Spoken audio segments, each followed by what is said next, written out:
has ordered their lunch, and the state, you ready to begin? We are, Your Honor. Defense ready to begin? We are, Judge. All right, I'm gonna bring them in, I'll swear them, then I'll have to read the preliminary comments that's required. General, I'm gonna go ahead and give you the indictment. I gave you a copy of the redacted page. Yes. I'll put that in there. Then we'll take the plea, then we'll go straight into open statements and start the proof. If they're ready.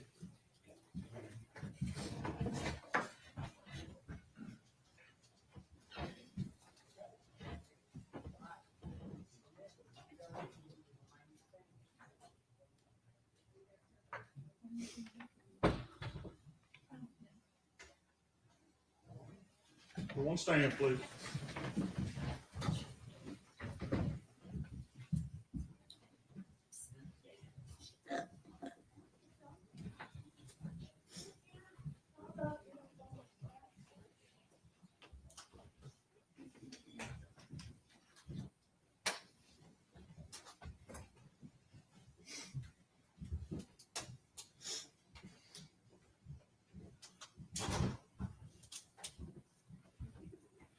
You guys can be seated. The jury remains standing. Be sworn, please.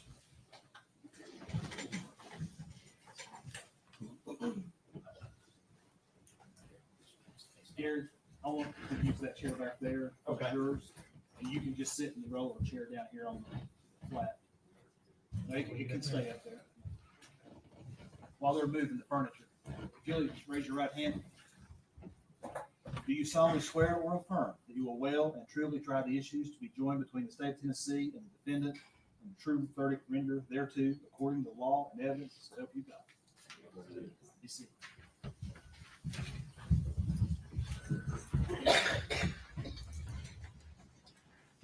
Can everybody hear me? Can y'all hear me okay? Yes. All right. Before we begin the trial, I would like to tell you a little bit about what will happen during the course of the proceedings. I want to describe basically how the trial will be conducted and what the attorneys, jurors, and judge will be doing over the course of the trial. At the end of the trial, I will give you more detailed instructions on how you are to go about reaching a decision, but now I simply want to explain how the trial will proceed. The defendant has been charged by the state of Tennessee with a violation of state law. The document containing the charge is referred to as a presentment. A presentment is the formal accusation charging a defendant with a crime and is not evidence of anything. The defendant has pled not guilty to the charges. She is presumed innocent and may not be found guilty by you unless, after hearing all of the evidence, attorney's arguments, and instructions of law, the 12 jurors seated in this case unanimously find the state has proven its case beyond a reasonable doubt. The first step in the trial will be the attorney's opening statements. The state will tell you about the evidence it intends to present so that you will have an idea of what the state's case is about. This opening statement is not evidence. Its only purpose is to help you understand what the evidence will be and what the state will attempt to prove. After the state's opening statement, an attorney for the defendant may make an opening statement if he should so choose. Again, statements of attorneys are not evidence. Next will be the state's case in chief, in which the state will present its evidence. The evidence in the case will most likely consist of physical exhibits, documents, and the testimony of witnesses. The witnesses will testify by answering questions asked by the attorneys. After the state completes its case in chief, the defense will be given an opportunity to present evidence through witnesses and exhibits. A defendant is not required to put on any evidence or to testify. The burden is always on the state to convince you that the defendant is guilty beyond a reasonable doubt. If the defense does present proof, the state may then put on what is known as rebuttal proof. After you have heard all of the evidence, I will instruct you about the rules of law that you are to use in reaching your verdict. The final part of the trial occurs when the state and defense may present final arguments. I previously told you that opening statements by the attorneys are not evidence. Likewise, closing arguments are not evidence.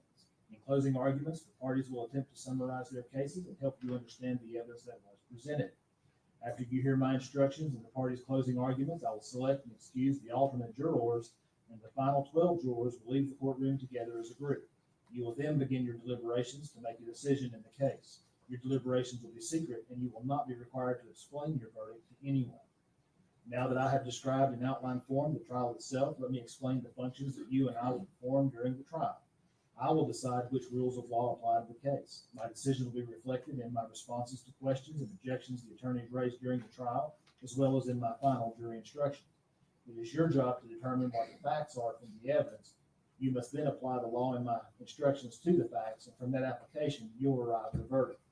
The state has the burden of proving the guilt of the defendant beyond a reasonable doubt, and this burden remains on the state throughout the entire case. Keep in mind that the defendant is presumed to be innocent of the charges against her. Thus, the defendant is not required to prove her innocence, to have her attorneys make any statements or arguments, or to produce any evidence. Reasonable doubt is that doubt engendered by an investigation of all the proof in the case, and an inability after such investigation to let the mind rest easily as to the certainty of guilt. A conviction cannot be based on conjecture, suspicion, or mere belief that the defendant is guilty of the crime charged. Reasonable doubt is a high burden, but it does not mean proof of absolute certainty. Absolute certainty of guilt is not demanded by the law to convict of any criminal charge, but moral certainty is required, and this certainty is required as to every element of the offense. Reasonable doubt does not mean a captious, possible, or imaginary doubt. A reasonable doubt is not a whim, it is not speculation or suspicion, it is not an excuse to avoid the performance of an unpleasant duty, and it is not sympathy. A reasonable doubt is a doubt based on reason and common sense after careful and impartial consideration of all the evidence in this case. You, as jurors, must decide whether the state has proven beyond a reasonable doubt that the defendant has committed the crime charged in the presentment. You must consider the evidence in each count separately. You must base that decision only on the evidence in the case and my instructions about the law. An important part of your job will be making judgments about the testimony of the witnesses who testify. You should decide whether you believe what each person says and the importance of his or her testimony. In making that decision, I suggest you ask yourself a few questions. Did the person impress you as honest? Did he or she have any particular reason not to tell the truth? Did he or she have a personal interest in the outcome of the case? Did the witness seem to have a memory of the events he or she testified about? Did the witness have the opportunity and ability to observe accurately the things he or she testified about? Did he or she appear to understand the questions clearly and answer them directly? Did a witness's testimony differ from the testimony of other witnesses? These are a few of the considerations that will help you determine the accuracy of each witness's testimony. In making up your mind and reaching a verdict, do not base any decisions on the fact that there were more witnesses on one side than on the other. Likewise, do not reach a conclusion on a particular point just because more witnesses testified for one side on that point. Your job is to think about the testimony of each witness you heard and decide the facts. Some of you have probably heard the term circumstantial evidence and direct evidence. These are the two basic types of evidence that exist in law. Direct evidence is direct proof of the facts, such as the testimony of an eyewitness. Circumstantial evidence is proof of facts from which you may infer or conclude that other facts exist. I will give you further instructions on these as well as other matters at the end of the case. Keep in mind that you may consider both kinds of evidence which are considered to be of equal value in the law.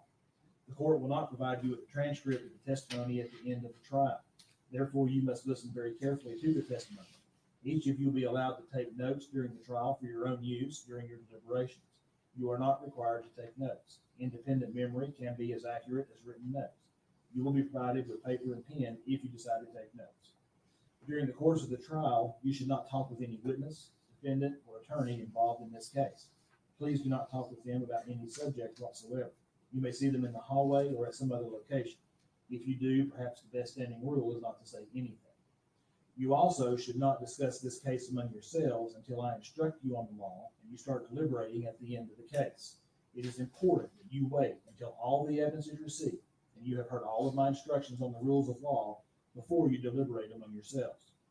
During the course of the trial, you will receive all the evidence you may properly consider to decide the case.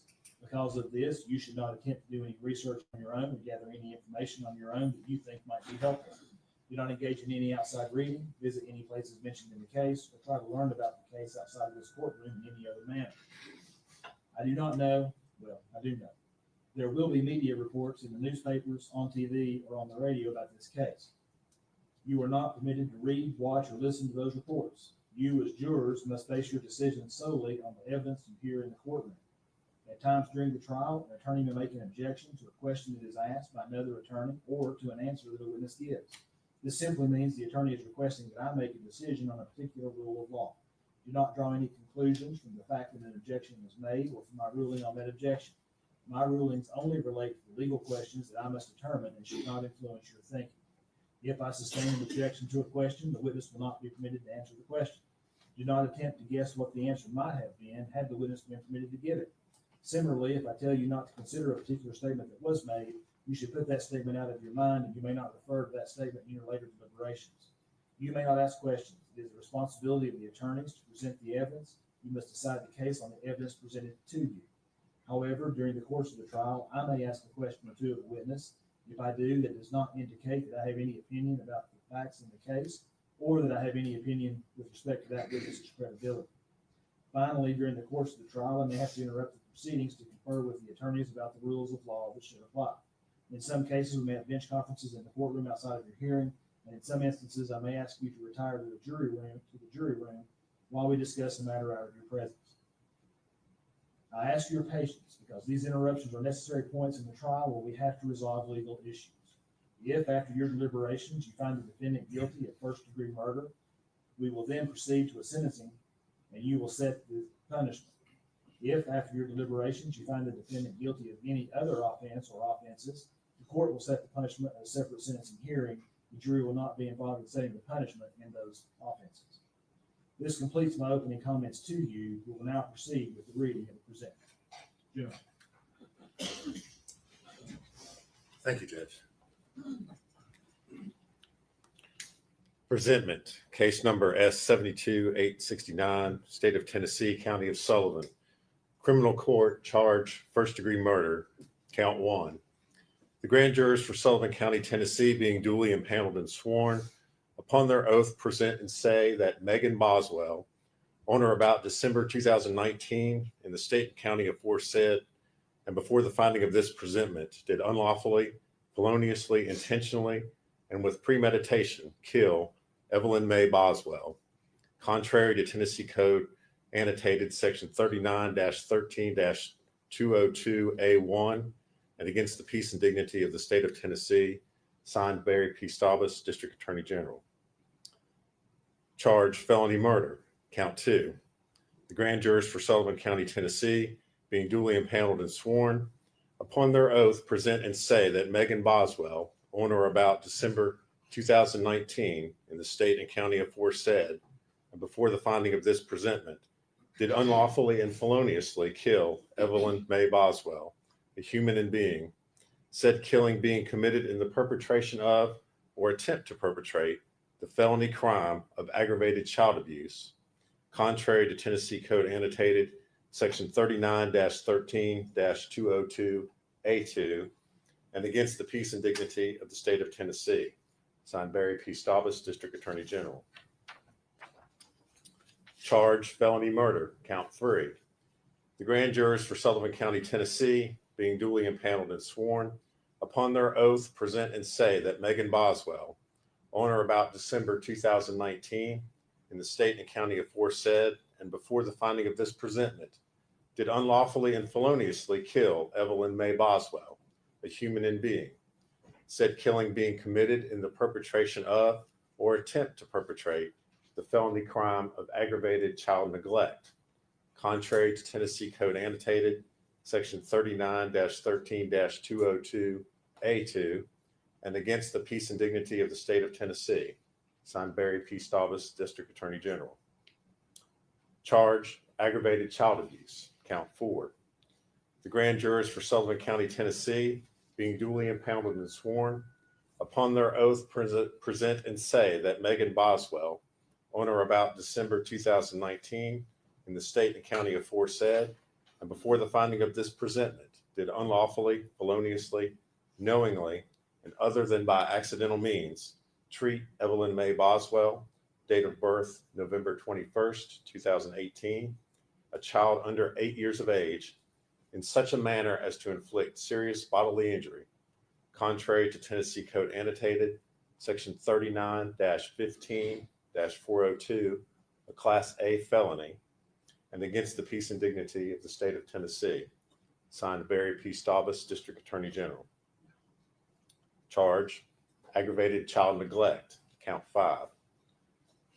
The grand jurors for Sullivan County, Tennessee, being duly impaneled and sworn, upon their oath present and say that Megan Boswell, on or about December 2019, in the state and county aforesaid, and before the finding of this presentment, did unlawfully, feloniously, and knowingly neglect a child, Evelyn May Boswell, date of birth November 21st, 2018, a child 8 years of age or less, so as to adversely affect the child's health and welfare, and the act of neglect resulted in serious bodily injury to the child, Evelyn May Boswell, contrary to Tennessee Code Annotated Section 39-15-402, a Class A felony, and against the peace and dignity of the state of Tennessee, signed Barry P. Stavas, District Attorney General.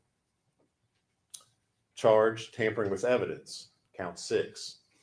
The grand jurors for Sullivan County, Tennessee, being duly impaneled and sworn, upon their oath present and say that Megan Boswell, on or about December 2019, in the state and county aforesaid, and before the finding of this presentment, did unlawfully, knowingly, and feloniously alter, destroy, or conceal evidence with the intent to impair its availability, verity, or legibility as evidence in an investigation.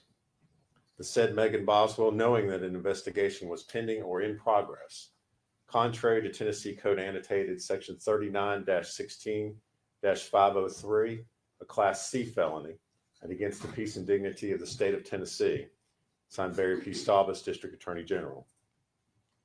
Charge, false report, count 7.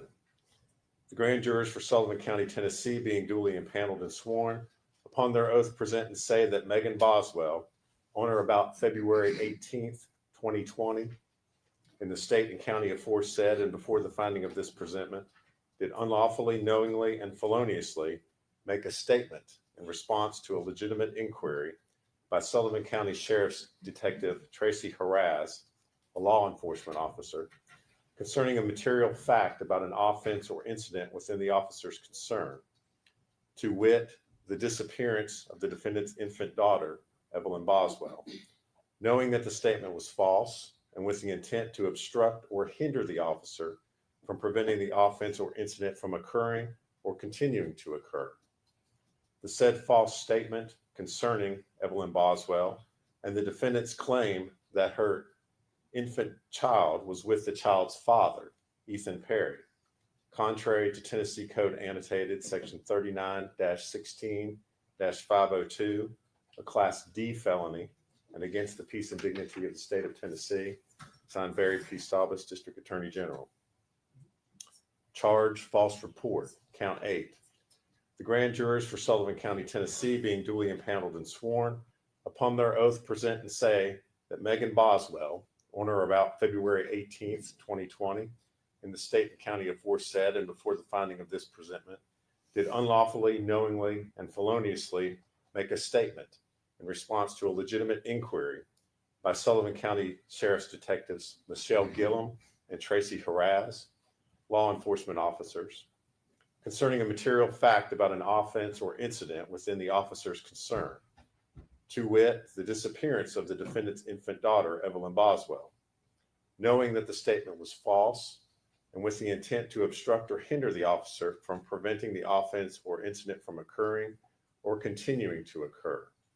The said false statement concerning the defendant's alleged lack of knowledge of the whereabouts of her infant daughter and her alleged efforts to locate her daughter, contrary to Tennessee Code Annotated Section 39-16-502, a Class D felony, and against the peace and dignity of the state of Tennessee, signed Barry P. Stavas, District Attorney General. Charge, false report, count 9.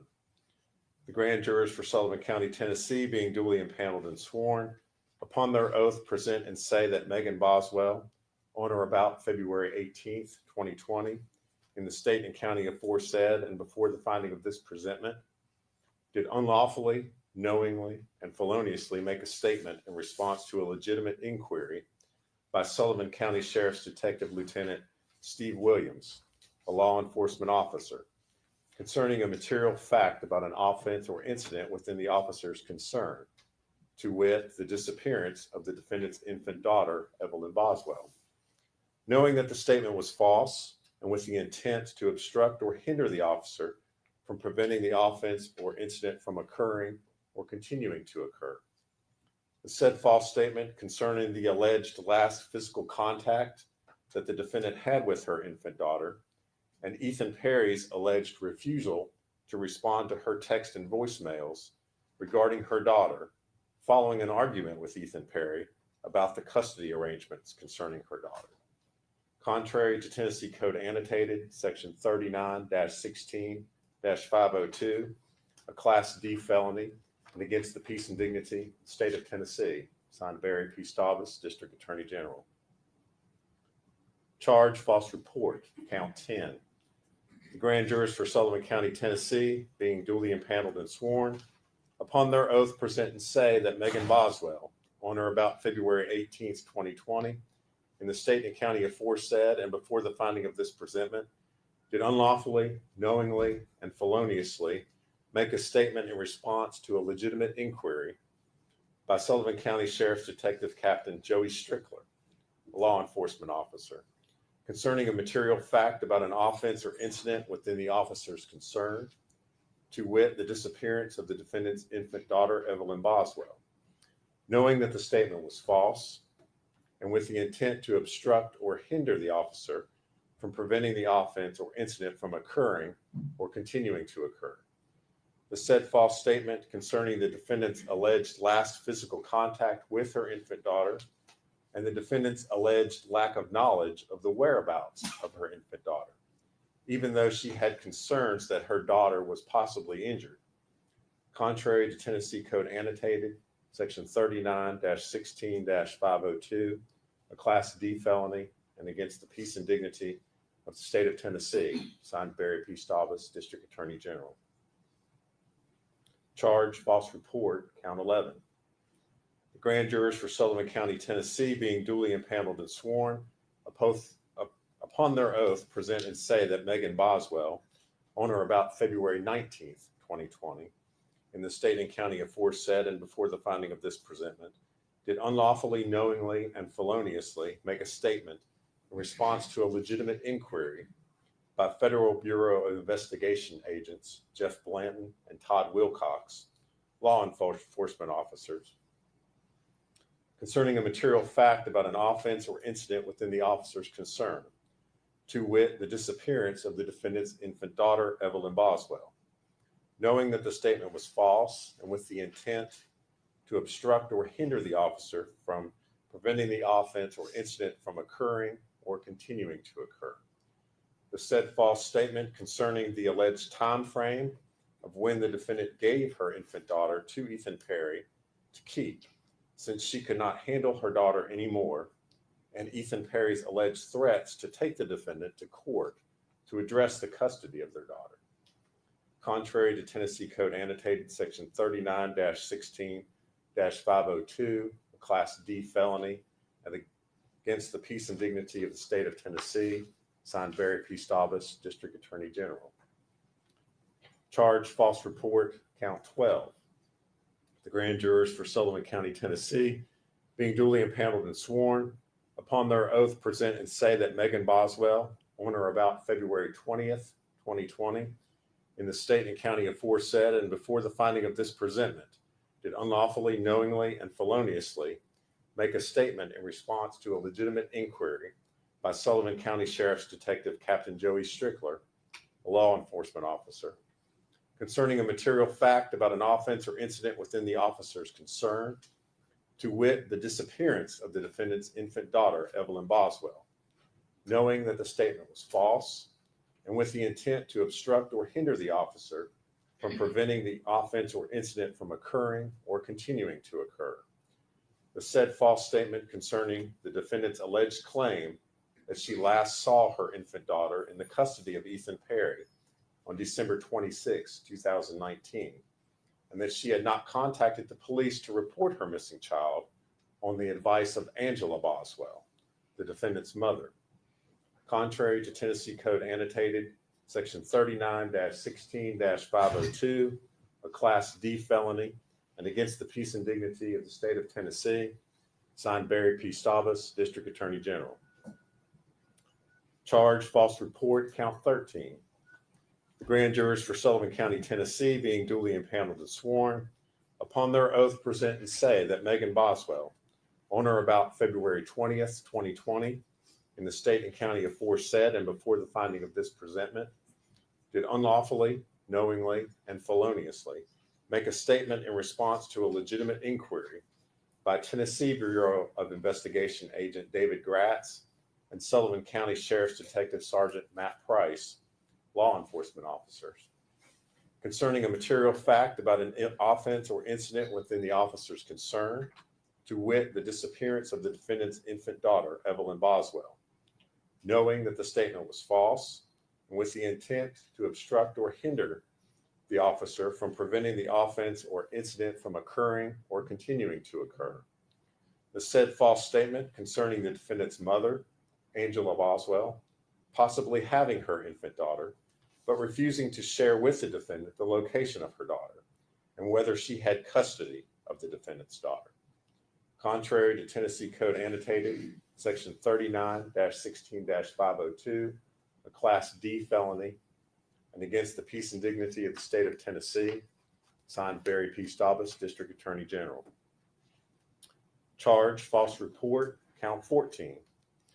The grand jurors for Sullivan County, Tennessee, being duly impaneled and sworn, upon their oath present and say that Megan Boswell, on or about February 20th, 2020, in the state and county aforesaid, and before the finding of this presentment, did unlawfully, knowingly, and feloniously make a statement in response to a legitimate inquiry by Tennessee Bureau of Investigation Agent David Gratz and Sullivan County Sheriff's Detective Sergeant Matt Price, law enforcement officers, concerning a material fact about an offense or incident within the officer's concern, to wit, the disappearance of the defendant's infant daughter, Evelyn Boswell, knowing that the statement was false and with the intent to obstruct or hinder the officer from preventing the offense or incident from occurring or continuing to occur.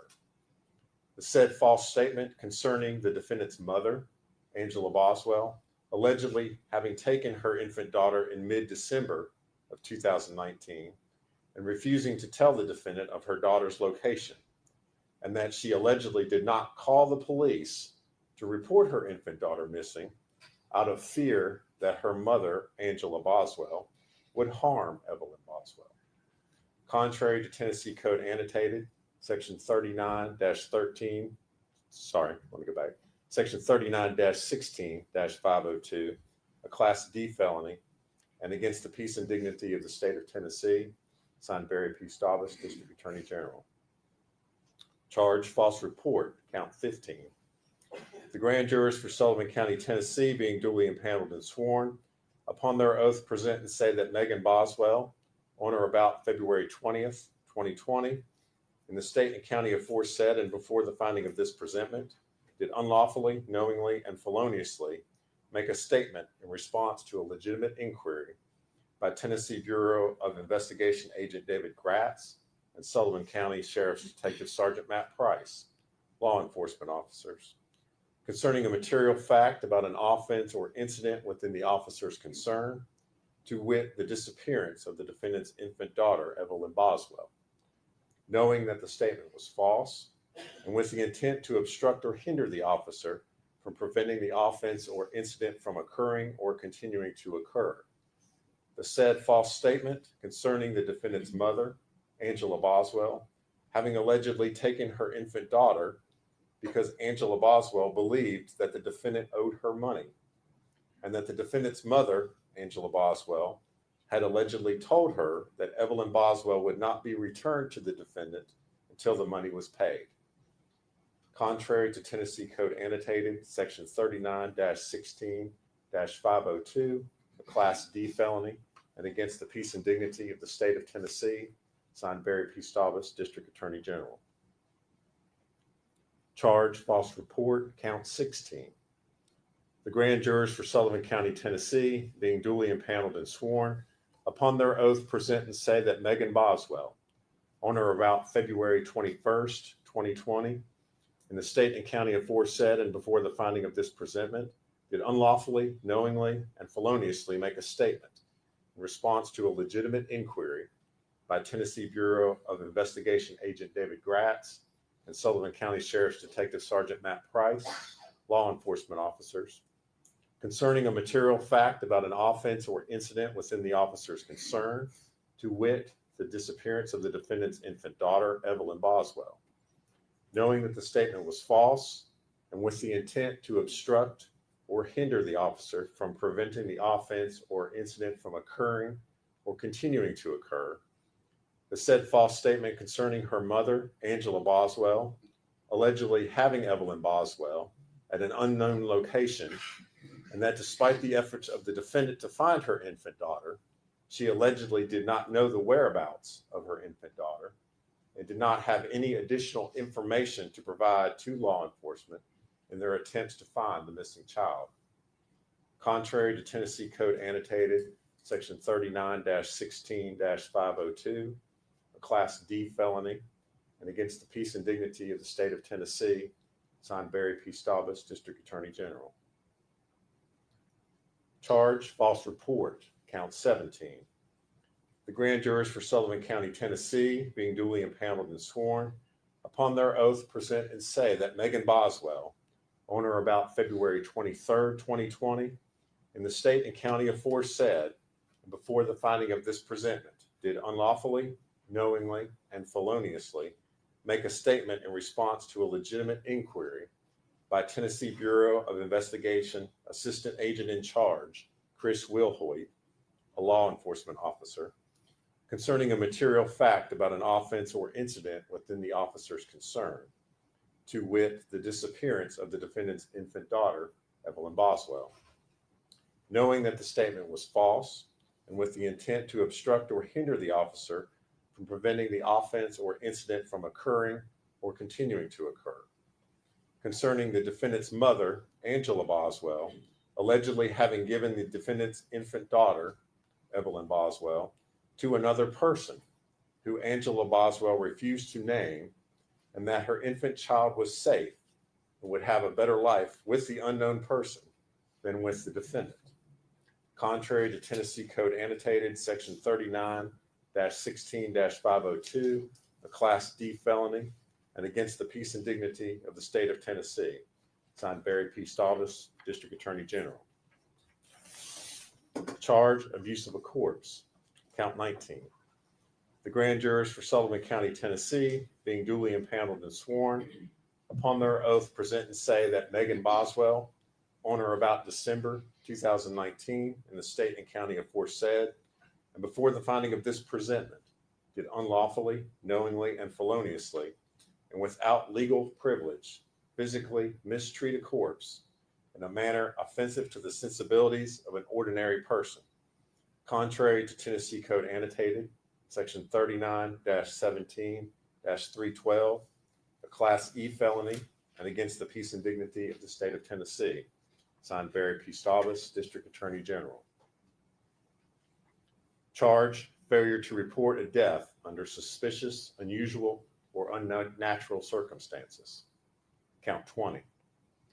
The grand jurors for Sullivan County, Tennessee, being duly impaneled and sworn, upon their oath present and say that Megan Boswell, on or about December 2019, in the state and county aforesaid, and before the finding of this presentment, did unlawfully, knowingly, and feloniously fail to report the death of her infant daughter, Evelyn Boswell, to the county medical examiner, local police, district attorney general, or sheriff, where the death was from violence, trauma, or in any suspicious, unusual, or unnatural manner, contrary to Tennessee Code Annotated, Section 38-7-108, a Class E felony, and against the peace and dignity of the state of Tennessee, signed Barry P. Staubus, District Attorney General.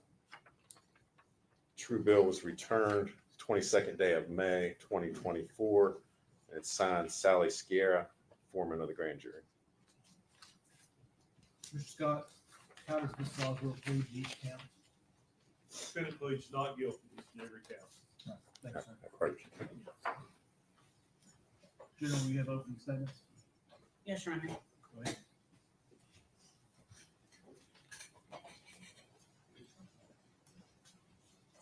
Good morning.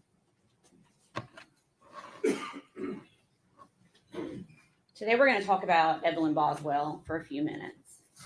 In 2019, Evelyn Boswell was a bright, growing little girl, full of life, healthy, learning to walk, learning to talk,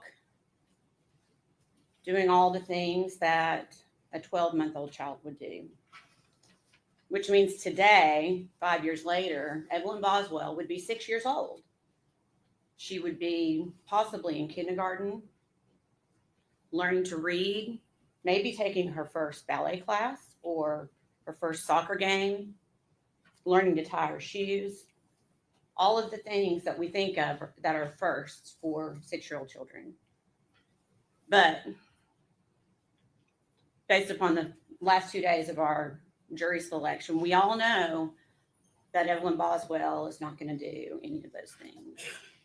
We all know that all of that was taken away from her in December of 2019 by the defendant, Megan Boswell.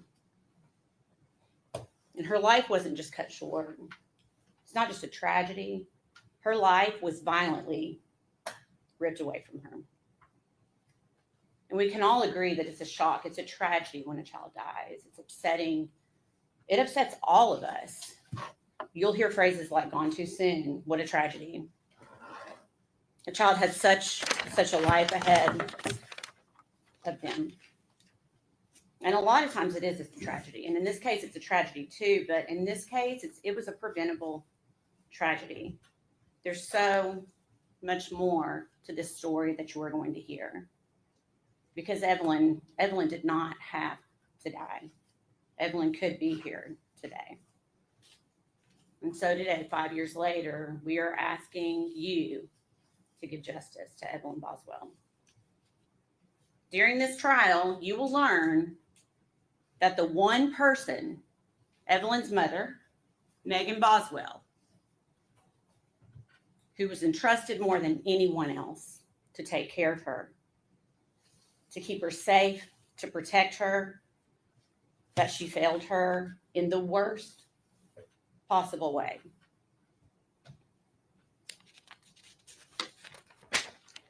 You will hear proof that the last time Evelyn Boswell was seen alive was December 6th, 2019.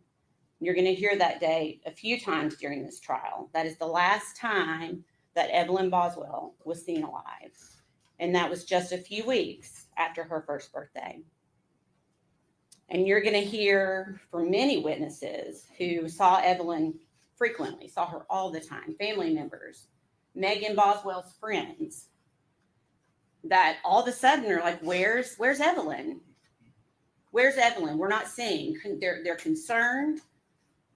And they would ask Megan Boswell about it. And every time Megan had an answer.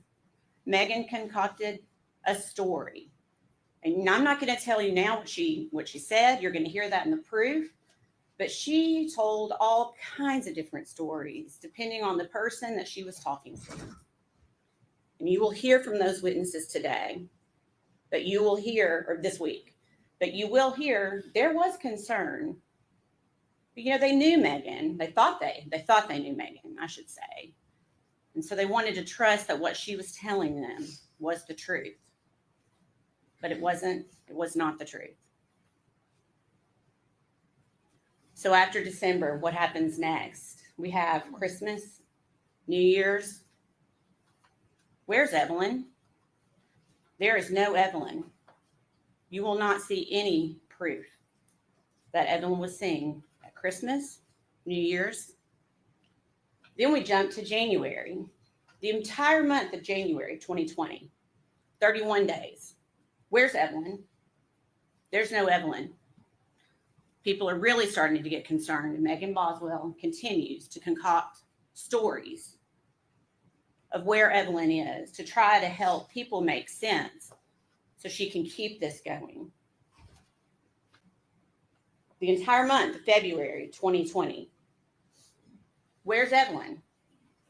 Again, at this point, family is really starting to get concerned that they have not seen Evelyn. And they're asking questions. Months pass. We're not talking about weeks. We are talking about over 2.5 months that Evelyn Boswell is missing. The defendant is not even just canceling her well visits. She's no-showing. She's just not showing up because she knows where Evelyn is. But again, even to the pediatrician's office, she has to concoct a story about forgetting the appointment maybe, or I got my days mixed up. Always a story. Always a story.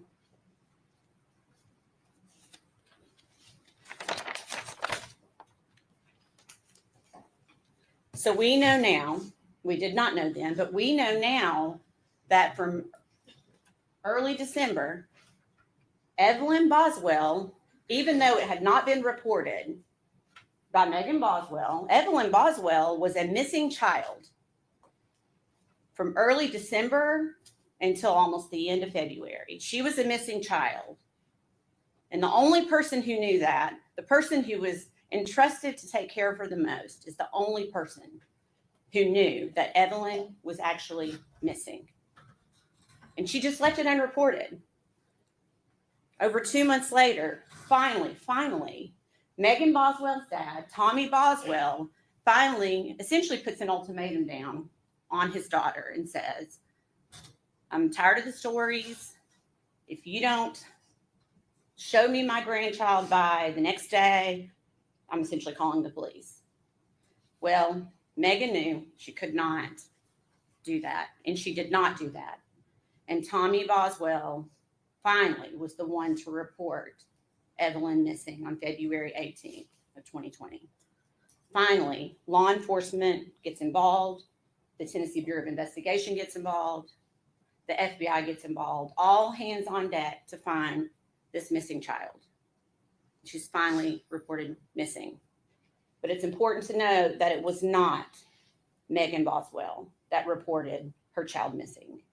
Megan Boswell never reported her child missing.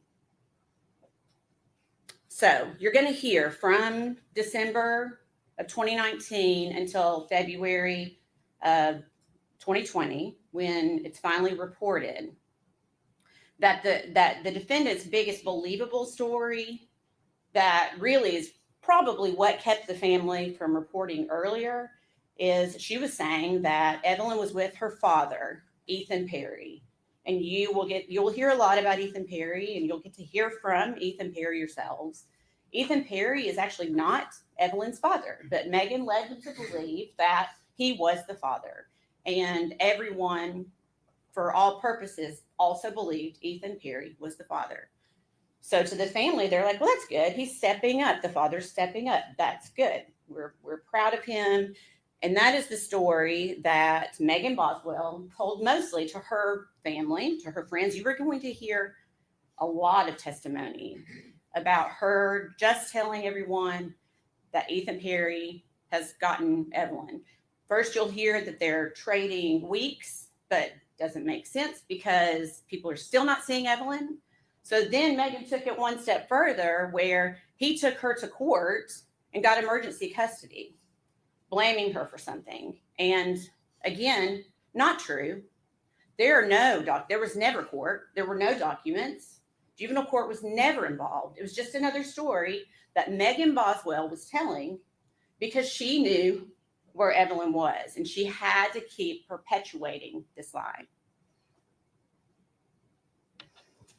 Interestingly enough, she didn't think it through completely because Ethan Perry at the time was in the Army in Louisiana.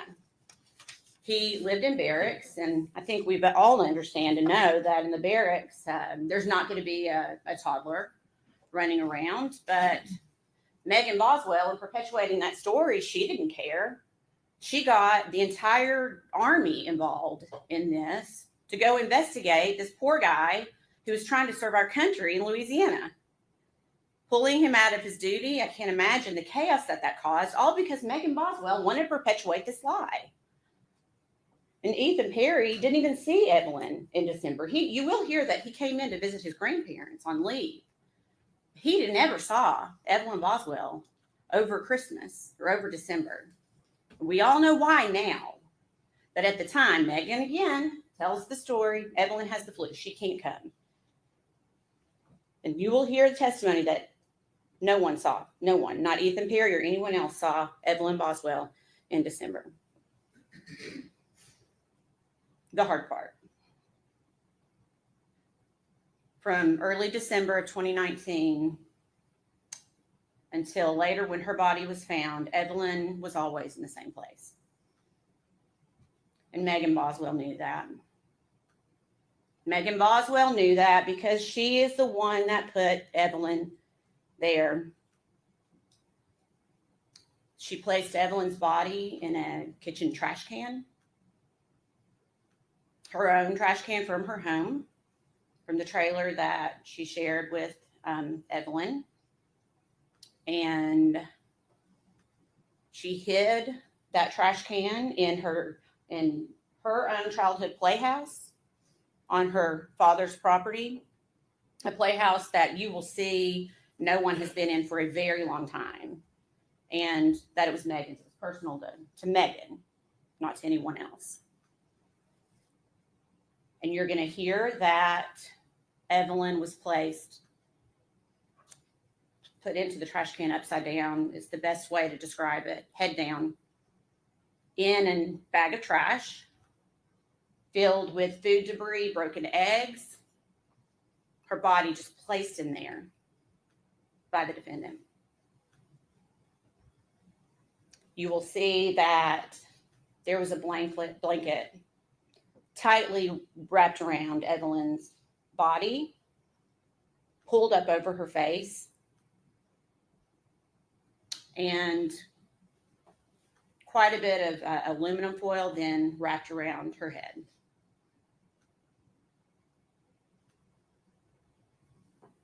The blanket completely covering her face, the foil completely covering her head.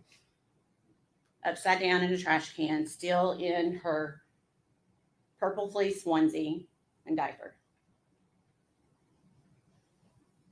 And as terrible as it is to say, you are going to hear that she just wasn't placed in the trash can, but then another trash bag was placed on top of her.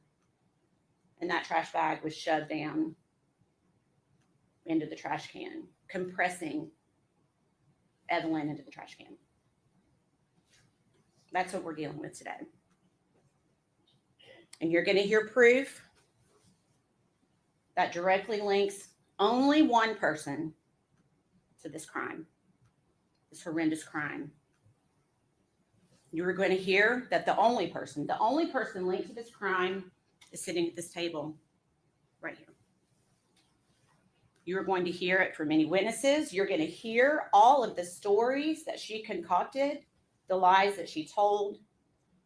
And you're going to hear forensic evidence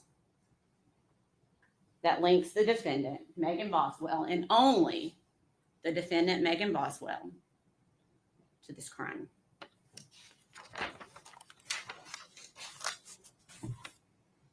One step further. This entire time, Evelyn is decaying, decomposing in this trash can, again, upside down and compressed. What is Megan Boswell doing? Is she mourning her child? Is she worried? Is she scared? What is she doing? What would a mother be doing? Well, it's not what Megan Boswell was doing. And you're going to hear that because Megan Boswell got a new boyfriend, and it conveniently happened at pretty much exactly the same time that Evelyn disappears. When no one sees Evelyn again, Megan Boswell has decided she's just going to, Evelyn just out of the head, and she's moving on with her life. And she is living her best life, and you will hear that. She has this new boyfriend who has money, or at least she thinks he has money, and she's going to have a better life for herself. Not her child, but for herself. You will hear that she takes trips. She's clearly falling in love. She moves out of the trailer that she was living in with her child and moves in with this guy within weeks into his home in a very nice neighborhood in Bluntville, Tennessee.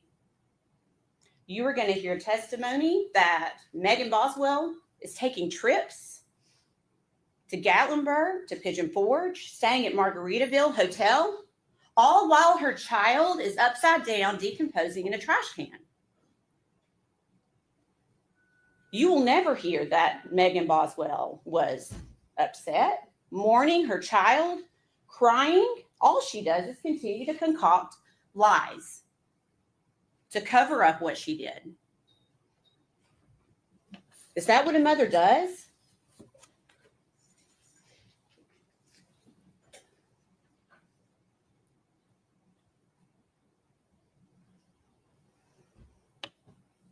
So you will hear that when Tommy Boswell reports, it's essentially all hands on deck with law enforcement. Immediately, law enforcement goes into action, and you are going to hear so much proof about how much effort went into finding this baby, how much time and hours worked by every law enforcement agency in North Carolina, East Tennessee, Middle Tennessee, everyone putting their efforts into trying to find this little girl and hoping, just hoping to find her alive. So then Megan Boswell then, of course, comes clean, right? Once law enforcement's involved, because Megan knows where Evelyn is, so she's gonna tell law enforcement, right? The answer is no, and you probably can gather that by General Harper reading the indictment for about 40 minutes this morning. Megan Boswell continues to perpetuate her stories, concocting anything, blaming anyone else, Ethan Perry, for a day, 2 days. She continues that story of Ethan Perry. Then you'll hear she admits that's not true. So then she tries to blame her mom, her own mom. She decides to try to blame to try to get out of this because she knows this snowball is rolling down this hill and she's trying to stop it the best she can. Why is she doing that?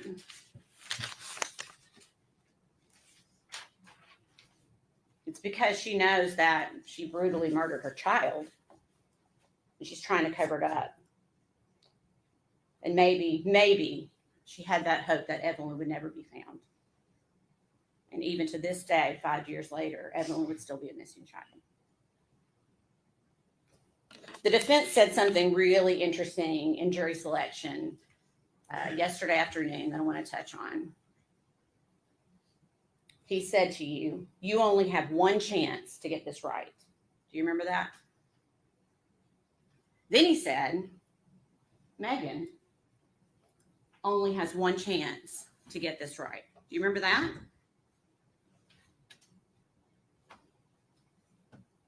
I submit to you, Megan Boswell has already had her chance. She was gifted with a beautiful child, a healthy, vibrant little girl. Evelyn was perfect. Megan Boswell already had her chance. So today is Evelyn's chance. Today is our chance to get it right, not Megan's. Today's our chance to get it right for Evelyn. I know this is not easy for any of you. Thank you for serving. I promise you that this is not easy for any of us. It is not easy for any of us. But it's so important for us to be here today. You know you're going to see pictures that you don't want to see. You know you're going to hear things that you don't want to hear. But that's how we tell Evelyn's story. What she endured before her death, during her death, and even after her death. And where she had to sit for months while her mother continued to live her life as if Evelyn didn't exist. Ladies and gentlemen, at the close of this proof, we believe you will be left with no doubt at all that the defendant, Megan Boswell, is guilty as charged in every count of the indictment. Thank you. Thank you, Joe. Mr. Scott.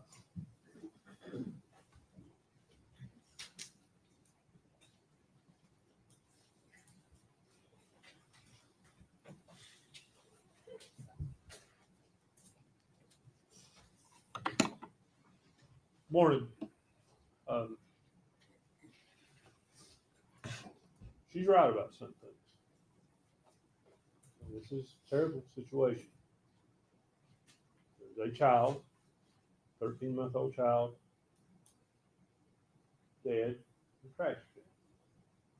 There's no getting around that. Hold on just a minute. Ladies and gentlemen, I'm gonna have you go with the officer. Stand, please, so I'll have to.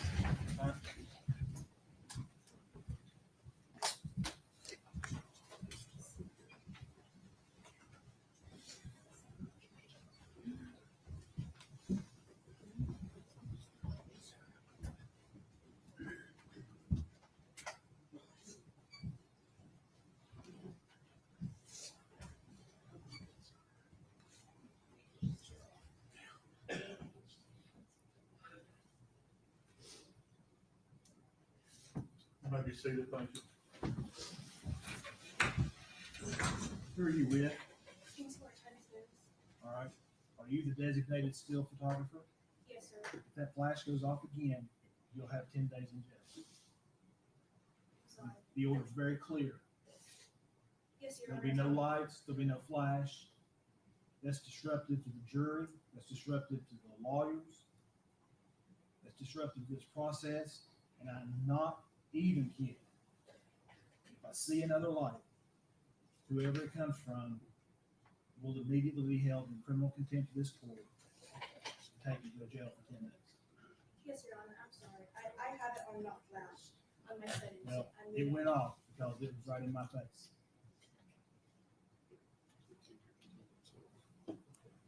Now, I got a feeling that one or two of them is going to take it back, which is going to mean it's going to take us like 15 minutes to get started. So we'll take about 10 minutes. Court stands in recess.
whoever's muting the Zoom, stop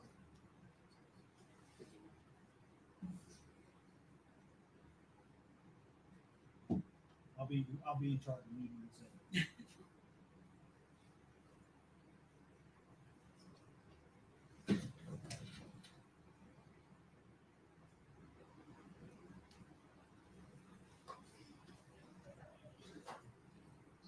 One stand, please.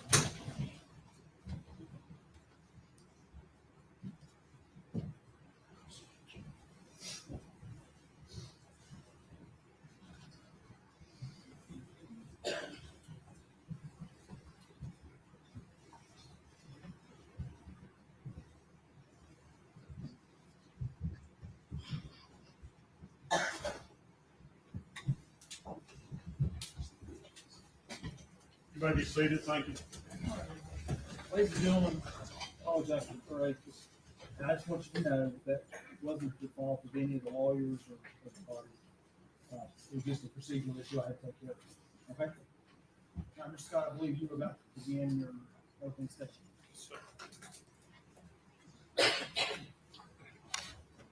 Don't really know where I was at. Just start over. I was. that was the first line. I don't really know where I was at, but when Ms. Maxie goes, she's right about a lot of things.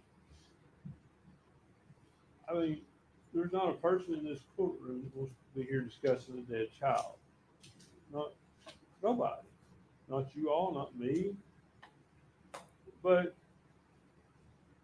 the state asks you to convict Megan Boswell of first-degree murder. It's very interesting what they've done.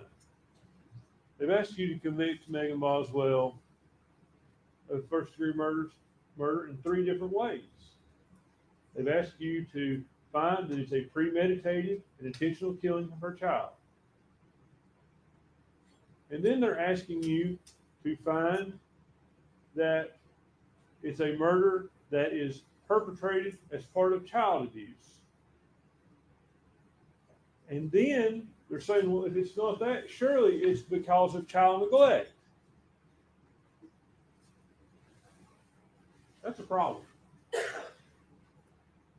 The state's theory is reasonable doubt in and of itself. They don't know what happened. They don't know how that child died, and they can't prove how that child died. I expect you'll hear from a couple of different medical examiners who come to somewhat the same conclusion, but one medical examiner, I think you'll hear from her, and she has a very interesting theory. But I would suggest to you that her theory is flawed, and the proof will show you why it's flawed. Just like yesterday, I was talking about in board hour, I think I asked a couple of you about the scientific method. And if you put in incorrect data, would you get incorrect results?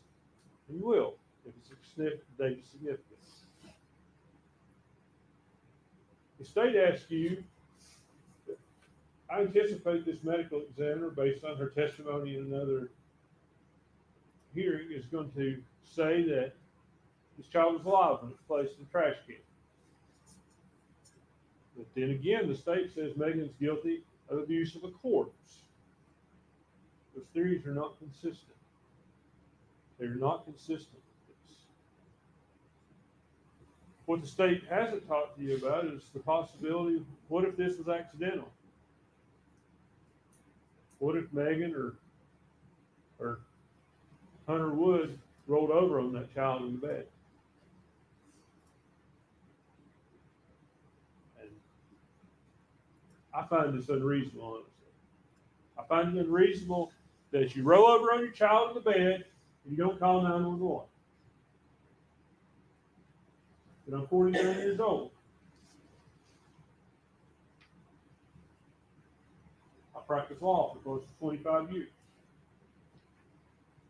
Ms. Harper talked about yesterday how your life experiences are different.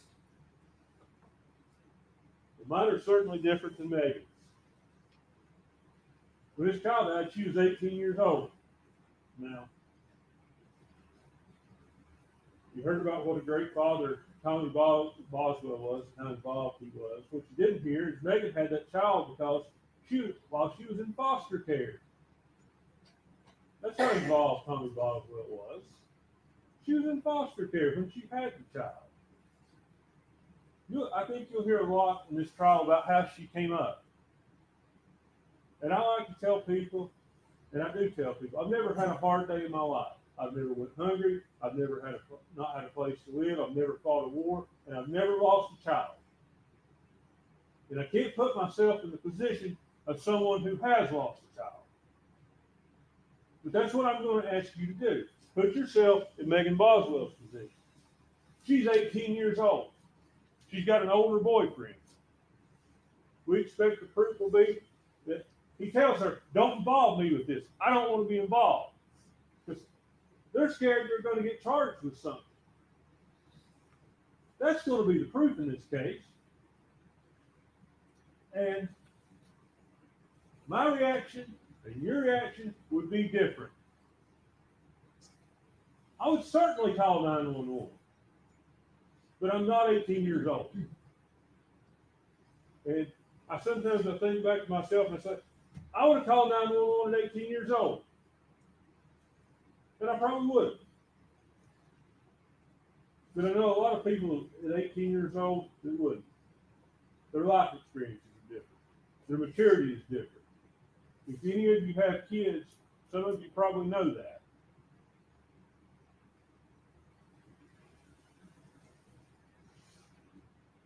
Now, I want to talk to you about about the indictment itself.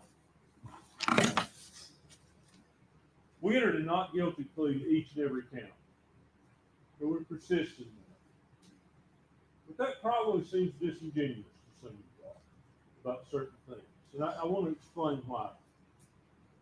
Counts 7 through 17 charge false report. And to find a false report, they have alleged that she has acted with the intent to obstruct or hinder an officer from preventing the offense or incident from occurring. Well, the case of the death of her daughter, the death had already occurred, but she gave those statements. So it's not to hinder an officer in preventing the offense now, or from continuing to occur.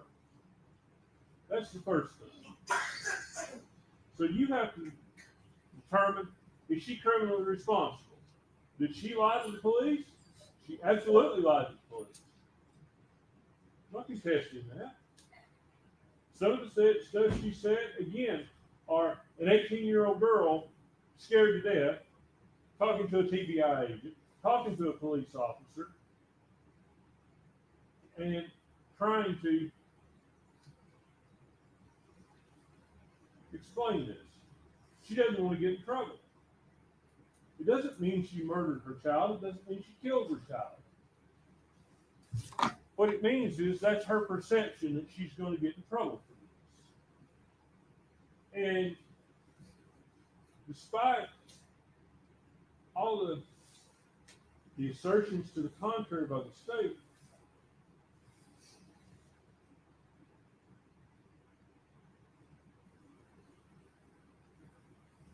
this is a trial, and I want to choose my words carefully. This Nightingale talks about Evelyn. Now, get this right for Evelyn. Get justice for Evelyn. And I want you to hear me out before you judge my statement. There's nothing you all are going to do that's going to change anything for Evelyn. Not a thing. The child is gone. Your job here today, and in the coming days and weeks, is to decide whether Megan's actions are criminal or whether they're not criminal. I'm not asking you to find her innocent of anything, because that's not your function. Your job is to determine whether the state can prove beyond a reasonable doubt and to a moral certainty that she committed each and every element of the offenses charged. And you're not gonna be able to do that. Their theories are absolutely inconsistent. Premeditated murder, oh, well, if we can't prove that, maybe we'll get her by neglect.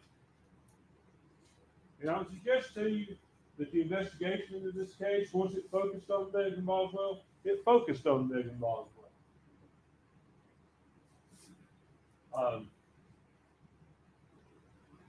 You'll see what little investigation there was into Hunter Wood, the boyfriend they talked about. Who, it's like he's out of the picture. It's just Megan that did this. But we expect the proof will show you that he was involved with it, that he placed that baby there, that he had access to that property, that he'd been a lifelong friend of Megan's brother, Tommy Boswell Jr., who goes by Mikey. He knew where that stuff was. Now, there are other things about the body and how it was found that will come out in the proof, and I'll bring those to your attention later. But they will show you that baby wasn't placed in that trash can dead. They will indicate to you that baby was probably moved. Also, I want to touch again on Smasher Gill's talk about Tommy Boswell. Tommy Boswell just had an epiphany. Well, he had an epiphany after they searched his property over and over, after they had run a cadaver dog by that building where the baby was that didn't hit on it. Then one day he'll just pick up the phone and say, hey, I just got to thinking, Megan had this playhouse down here. Maybe you should come and search it. Cadaver dog didn't hit. Seems strange that the TBI searches your property and you would say, search all the buildings. Look at the playhouse. Why? Why do you have an epiphany days later? I bet I know where the child is. You'll hear from him. You'll hear him explain it.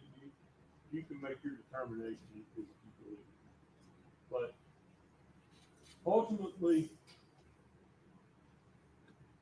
your task was determining whether Megan killed that child.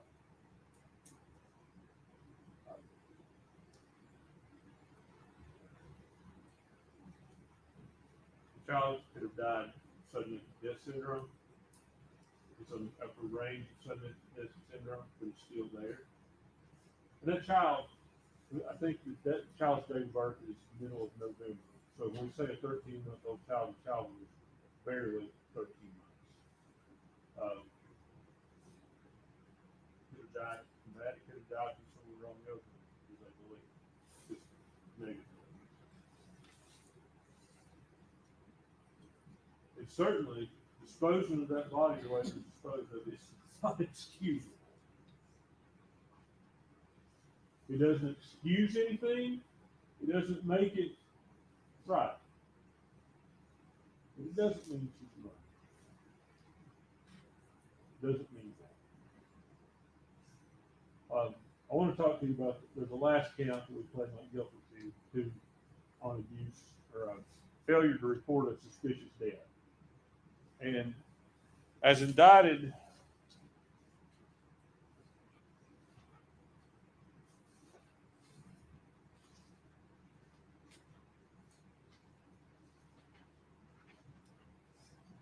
the state chose to indict that where the death was from violence, trauma, or any suspicious or unusual or unnatural manner.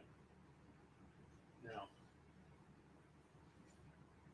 I can't deny she didn't report it. She didn't report it. There's no denying that. But what I would tell you is what that indictment leaves out is a key part of that statute. And had it included that, I would have pled guilty, had her plead guilty to that. And that talks about where the unexpected death of a child is good health or sudden if it's death syndrome. Had that have been included, she would have stood up and said, I'm guilty of that. I did that. It's not included because the indictment wants to make it that she committed a violent offense against the child. Lying to the police, improper disposal of the body, or whatever part she played in that. doesn't mean she murdered the child. It means she was an 18-year-old girl with panic. That's what you have to think about when you hear this proof. That's all I've got to say to you. I thank you for your time and attention. I know I'll probably cross-examine you. A lot of you fairly hard the other day. And I mean no disrespect by that. I just want you to know in the jury selection process, I did that because we have to have jurors that, make sure that you can be a good juror. That's the only reason. I mean, absolutely no disrespect. If I'm hard on you, I apologize for that, but I don't apologize for standing up for me. Thank you, Scott. General, thank you for it. Stay with call agent Brian Fraley.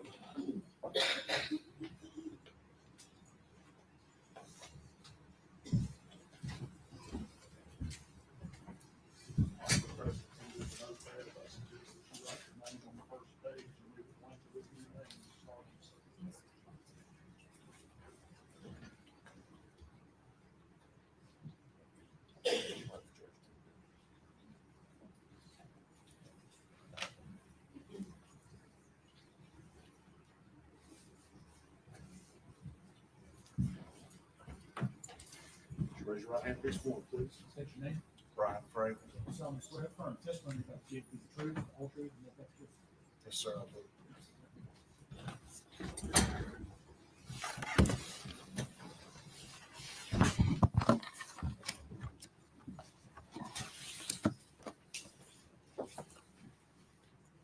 do. Good morning. Good morning, sir. If you would introduce yourself to the jury, please. Good morning. My name is Brian Fraley, and I'm a special agent with Tennessee Bureau of Investigation. Agent Fraley, how long have you been with the Tennessee Bureau of Investigation? 19 years. What is your current position or assignment there? Senior special agent out of the Johnson City office, assigned to the Criminal Investigation Division.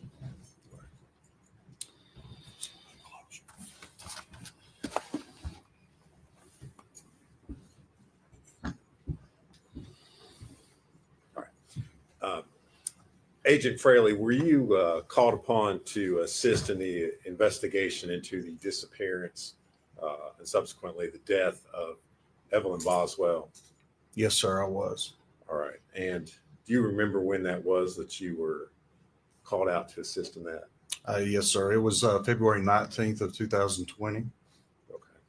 And what was your role when you first got called out? Myself and other agents were called to assist Special Agent Brian Pritchard. He had been called to Sullivan County to assist Sullivan County Sheriff's Department on an Amber Alert on the 18th of the previous day. Okay. And so when you were first called out, this investigation was in regards to a missing child. Is that correct? That's correct. Special Agent Pritchard had been contacted on a missing person case that involved Evelyn Boswell. Tennessee Bureau of Investigation is the only state agency that can actually issue Amber Alerts. We were informed that the initial complaint by a family member, being the grandfather of Evelyn, was Tommy Boswell through Department of Children's Services, also known as DCS, who had contacted the referral to the Sullivan County Sheriff's Department. Sullivan County Sheriff's Department got that referral, contacted us, and Special Agent Pritchard responded after going through a checklist that is required. Instead of just a regular missing person or missing child case, certain things have to be checked off or validated in order to issue a full-blown Amber Alert. And Agent Fraley, I know you work for the TBI. Were there other law enforcement agencies that were involved in this investigation? Yes, sir. Once it went to a full Amber Alert, which is probably our highest priority at TBI, the FBI was called. Obviously, Sullivan County Sheriff's Department investigators were already involved along with Agent Pritchard. But once we were involved, we have a specific team just for Amber Alert cases out of Nashville that also involve other agents and intelligence analysts. The FBI has a specialized team of trained agents called a CART team, and that's a child abduction response team. And these agents are experts in child abduction, Amber Alert type cases. So within hours of the Amber Alert being issued and certified, there was approximately 40 to 50 FBI, TBI, Sullivan County investigators, and intelligence analysts assigned to this case. So a number of agents across a number of agencies, all out there, essentially, at least initially, looking for a missing child. Is that a Yes, fair sir. statement? That's Okay. correct. All right. And so over the first couple of days of your investigation, did you participate in or were you aware of interviews that were done with the defendant, Megan Boswell? Yes, sir. Megan Boswell provided statements to a numerous amount of investigators early on, including me. And would it be a fair statement to say that she gave you multiple different versions about what had happened and where her child might be located? Yes, sir. Repeated stories that we tracked down that turned out to be lies. We're Objection, Your Honor. No, that's speculation. That's the word lies. may I continue? Yes. Just different statements that that she had provided that turned out to be leads that we tracked down over the course of several days and several weeks. All right. And I guess let me ask you this way, Agent Fraley. Okay, I'm sorry. Were you all ever able to locate Evelyn Boswell? Yes, sir, we were. All right. And was that as a result of information? Well, I guess go ahead and tell me how it was that you were able to. So on March 6th, which this is fast forwarding 17 days since I was brought in with other investigators, 18 days since the initial report on February 18th. We'd been working around the clock. And like I said, there was 40 to 50 of us working, and a phone call was received by Tommy Boswell. Tommy Boswell had called in. And March 6th, 2020 was a Friday. And we had worked, like I said, 18 days. And we had come to a point in the investigation where we had decided we need a break. We had exhausted a lot of resources, time, and we were at a place where we didn't feel we should go on at that time. We should take a break, and it was a good pause point, if you will. So on the afternoon of March 6th, again, as a Friday, the plan was the investigators to go home, reset physically and mentally. We were exhausted, and try to just get a sense of normalcy, if you will, over the weekend and come back Monday. If anything would have come up, we would have responded. But in late afternoon on the March 6th, on the Friday, Tommy Boswell called in. So we agreed, the four of us, myself, Special Agent Gratz, who's also another TBI agent, investigator Tracy Raz, who is a Sullivan County detective at the time, and investigator Michelle Gillum, who was an investigator at the time. We'd been working together for those weeks. We decided, let me back up. Mr. Boswell reported that he wasn't sure if there was a storage. Objection is what Mr. Boswell says. Well, Judge, I'm not offering further.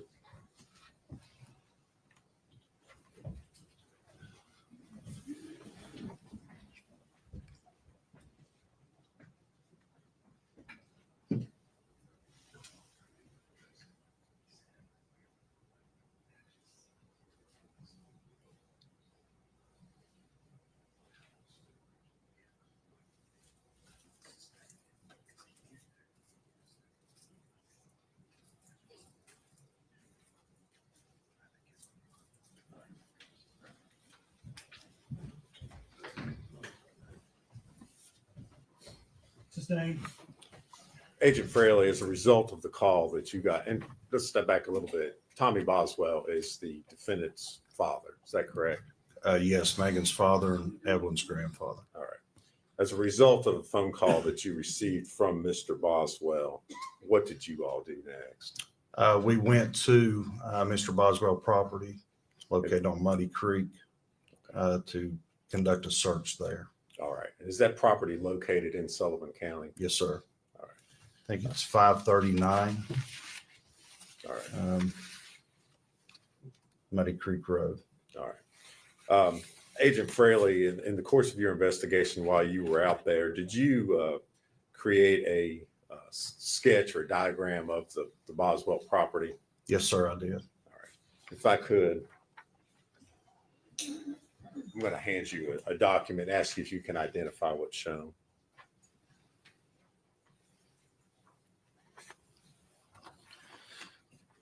Excuse me. This is a hand-drawn document. It's a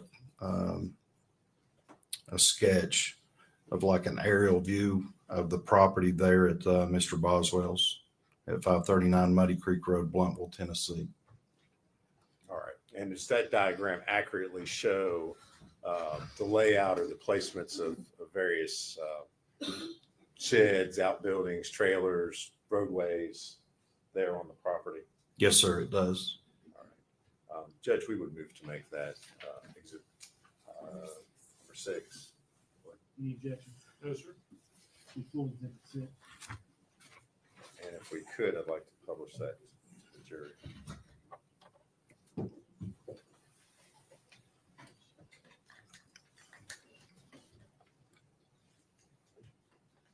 Or you can use the MO thing.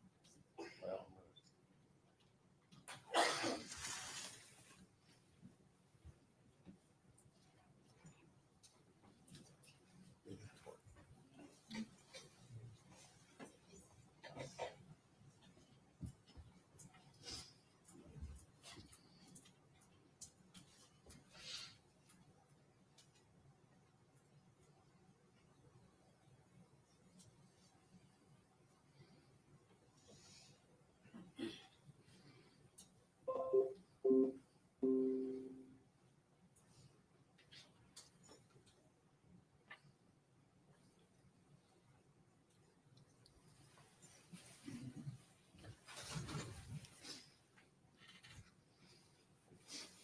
Judge, Agent Fraley may need to step down. I don't know if he can.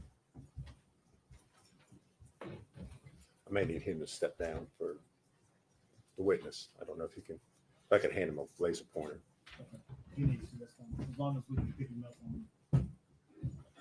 I can see that. Can you from- see it okay Yes, from there? sir. I didn't know if you would be able to. All right.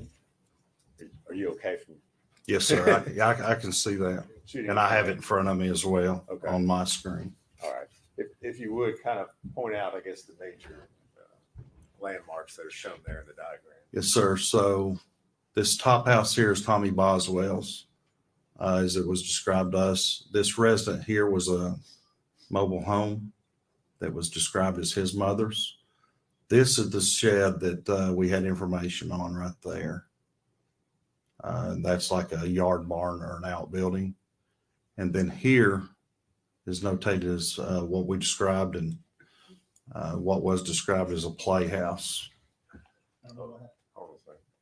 It's like it lost your speed.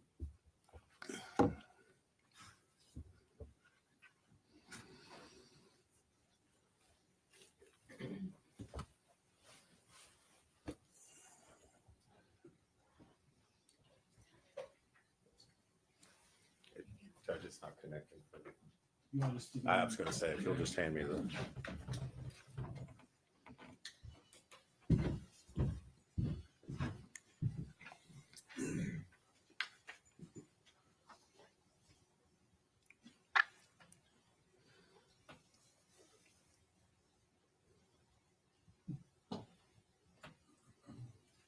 You got to drag it up. That's sad.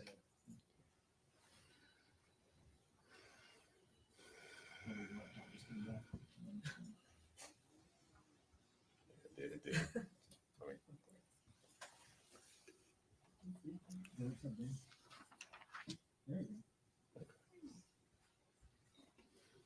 You You need me to disconnect the laptop, Judge? This, I can change it. Okay.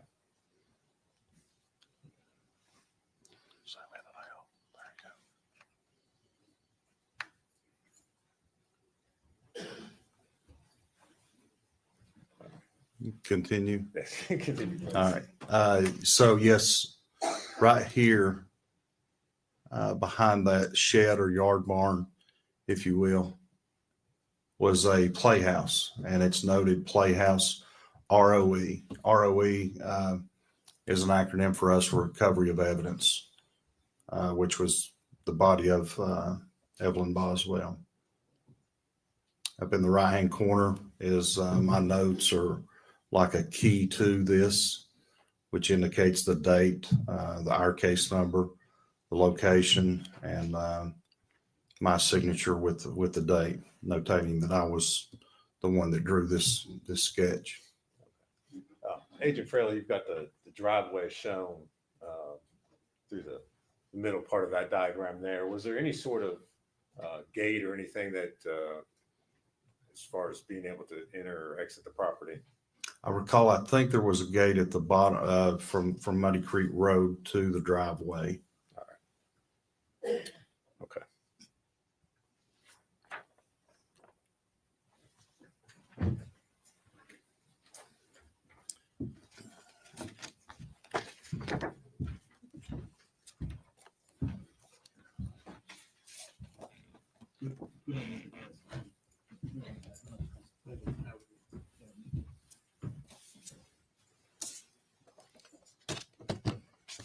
Now, Agent Fraley, you identified an outbuilding that was there on the property.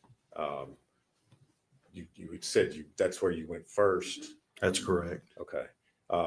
And I guess tell us what you found or what you observed when you went to that outbuilding. What was found there were multiple boxes of belongings of Megan Boswell that contained a variety of items specific to a young child. I recall there were clothing items, diapers, medicines, toys, those kind of things were the most common thing in those boxes.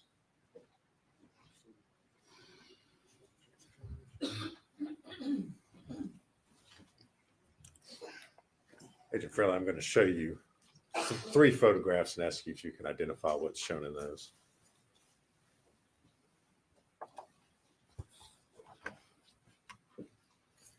And so the first one is the yard barn or shed that was described and depicted in the sketch. The home there to the right was, our understanding, Tommy's mother. The second, that's the first one.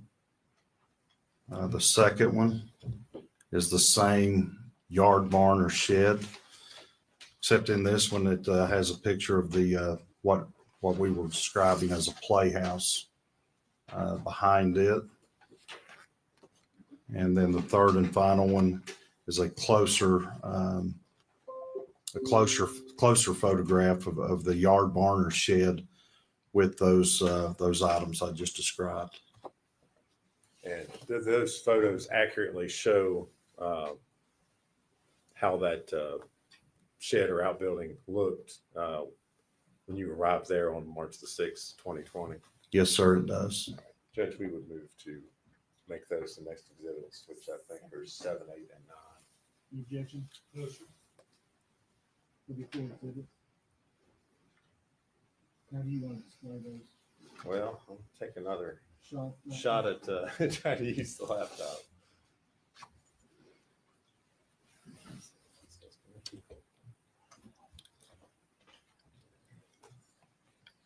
General, which order did you want these pictures marked? Whatever. I want them the way he described them. First one, yard barn with the home. Second one's the yard barn with the playhouse behind it. Third one's the close up to the yard barn behind it.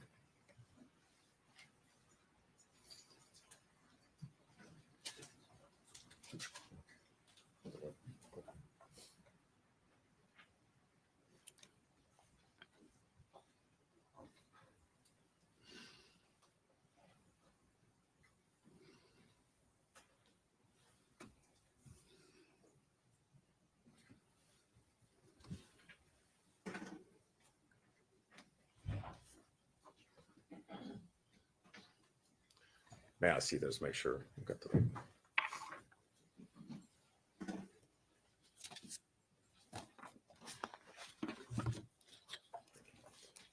All right, Agent Fraley, I'm got up on the screen what's been introduced as Exhibit 7. If you would tell the jury what they're looking at. So this is the yard barn or shed that I was describing. This was the home that was described to us as Tommy Boswell's mother. And then the items there that you can see with the open door inside of the shed or yard barn.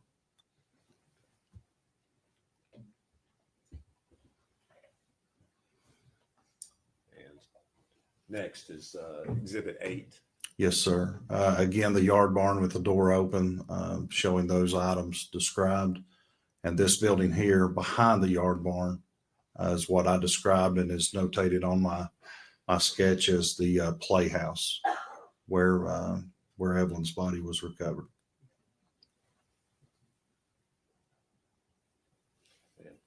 Next, Exhibit 9.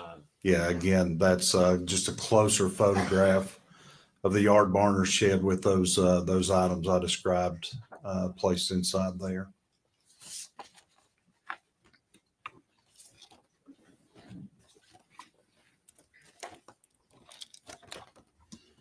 All right. Did you participate in, or I guess, what did you all do with the items that were that you saw located in that outbuilding there? Those were obviously photographed and documented as what they were processed.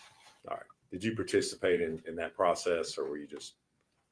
Yeah, I think primarily the two inside there actually searching, going through the items was Special Agent David Gratz and Investigator Tracy Arras.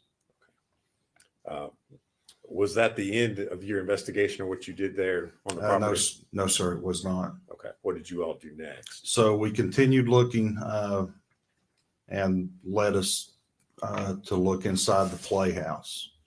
All right. And we searched it.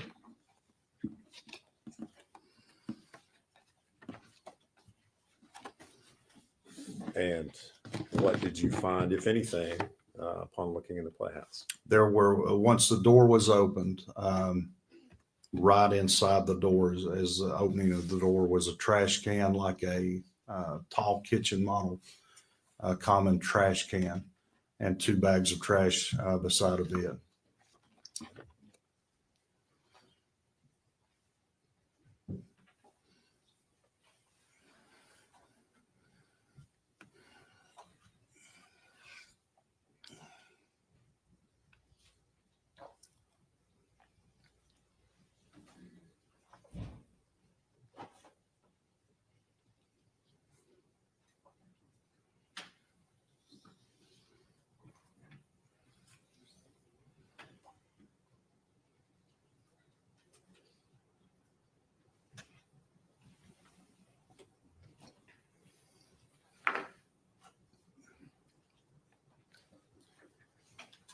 Agent Fraley, I'm going to show you a number of photographs and ask you if you can identify what's shown in those. Yes, sir. The first one I'm reviewing is a standalone picture of what I described as the playhouse that was by. Okay.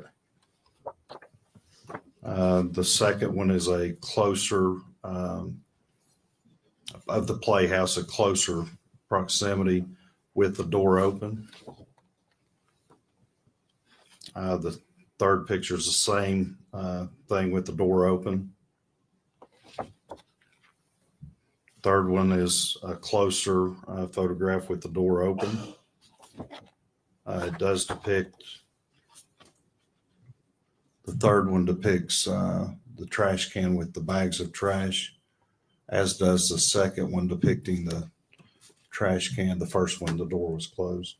The next one depicting an open door with the trash bags and the trash can. The next one, assorted items that were inside the playhouse. And the they appeared at that time. They'd been there longer than the trash can and trash bags. Again, picture from outside the playhouse looking in where the trash bag or the trash can was. And it's a closer picture that depicts a black trash bag in the top portion of the trash can. The next one is a picture of an area inside the playhouse that had this assorted items there that again appeared to be there for some time with dust and cobwebs on them. Next picture is another picture from right at the doorway. Again, the trash can, the trash bags. Again, another picture of the trash can with the trash bag, the trash bags. There's other items around these.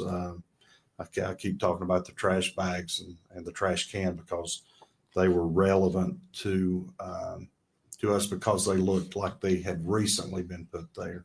These other items had dust and cobwebs and looked like they'd been there for years undisturbed.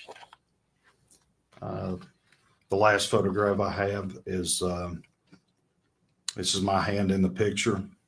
It's pulling back. It's over the trash can with what appeared to be a leg and a foot of a baby or a baby doll. It appeared at the time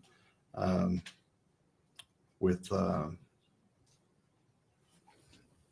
the fleece blanket and the purple onesie, the clothing that had been described to us by Megan Boswell. When you made the observation that you made in the last, you described in the last photograph, did you do anything else with the trash can prior to the medical examiner's office? No, sir. At that time, we didn't. We stopped what we were doing. We'd found we'd found Evelyn, and we made phone calls. We had called the DA's office, advising them that we'd found her. We've called our chain of command, our supervisors, and the medical examiner's office, along with forensic pathology out of Johnson City, and waited till all those personnel arrived. Okay. Agent Fraley, the photographs that you just described and identified, do they truly and accurately depict the scene as you saw it inside the Playhouse on March the 6th of 2020? Yes, sir, it does. Judge, we would move to introduce those as full exhibits at this time. No objection. The before exhibits, how many were? You guessed the best, I didn't write it all down. Start at 10. I don't know where it is.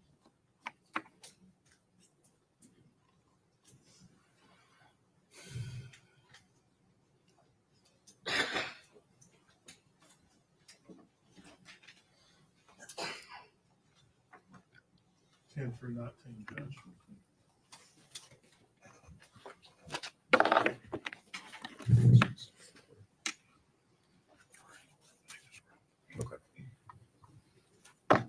Judge, if I could, I'd like to publish those to the jury.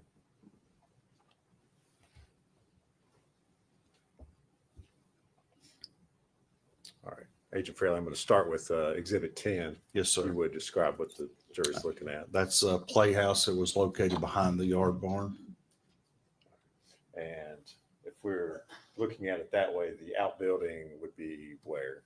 The outbuilding yard barn shed as described would be to the left out of the picture back this way from the yard barn or from the playhouse. And the door, as we're looking at it, that door was closed when you arrived. Yes, sir. That's how we found it. Next, I'm going to show you Exhibit 11. Same playhouse with the door open. And if you look inside the door right here, this white trash can is the trash can that I was describing as I was reviewing the photographs. As you opened the door, was anything disturbed or moved, or, I mean, did anything shift? No, Is sir. Nothing fell out onto you. As you can see, there's a front porch there. It was opened. and it is as it's seen. Obviously, the trash can's kind of tilted the way it is there, and the other items throughout the playhouse. So the only difference between the prior photograph we looked at and this one is that the door, you all have opened the door so that you could see inside. Is that correct? That's correct. Okay. Next, I'm going to show you Exhibit 12. Same, obviously playhouse, just from a different angle. You can see the trash can there on the left, and those two, you can see the main portion of one bag and partial portion, excuse me, of a second trash bag, two white trash bags there. Obviously, other items, the blue tote, the brown piece of furniture, and other items there. Now we're looking at Exhibit 13. Yeah, again, there at the playhouse, just a closer angle or closer photograph right inside the door. You mentioned earlier that it looked like or appeared to you that some of the items had been there for quite a while, and that some of them did not. Yes, sir. Is there anything in that photograph that indicates that to you or that you can see? Yes, sir. So the trash can and the two bags appeared to me that they had been placed there recently. The other items, like I said, the blue tote, those other things, these right here, that cardboard box, these items back here on the shelf, they just look dated and like they'd been undisturbed for quite some time, because again, they had dust and cobwebs located throughout the playhouse, except for that portion right there, right at the front door. Now I'll show you Exhibit 14. Yes, sir. What are we looking at there? Same thing. That's right inside the playhouse to the right. If you just stuck your head into the playhouse from the doorway, this would be to the right. And again, these items you can see specifically on this bag here. Well, a lot of these things, it's just dust covered, indicating to me that it had been there a while. Agent Fairley, are we actually, if you're looking at the lower right-hand corner of the photograph, is that the door frame right This there? is the right-hand door frame with the clasp for a lock. So yeah, again, like I said, if you were standing outside, just peering inside, that's kind of the angle or the view that's depicted in this photograph.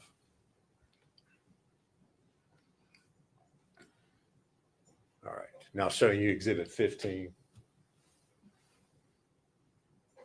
Yes. The trash can again, this is taken from outside the doorway. This is me here. So the photograph depicts me, and then inside here, and the trash can with the black trash bag unraveled at that point. Had the trash bag been pulled up out of the trash can, or was that Just kind of like the top was opened. All right. The trash bag remained in the trash can, but the top was opened. Now showing you Exhibit 16. Again, looking inside, it was a very small playhouse. I don't recall the dimensions, but maybe 10 by 10, 12 by 12, small floor plan with that. And then those were steps leading up to like a little loft inside that playhouse.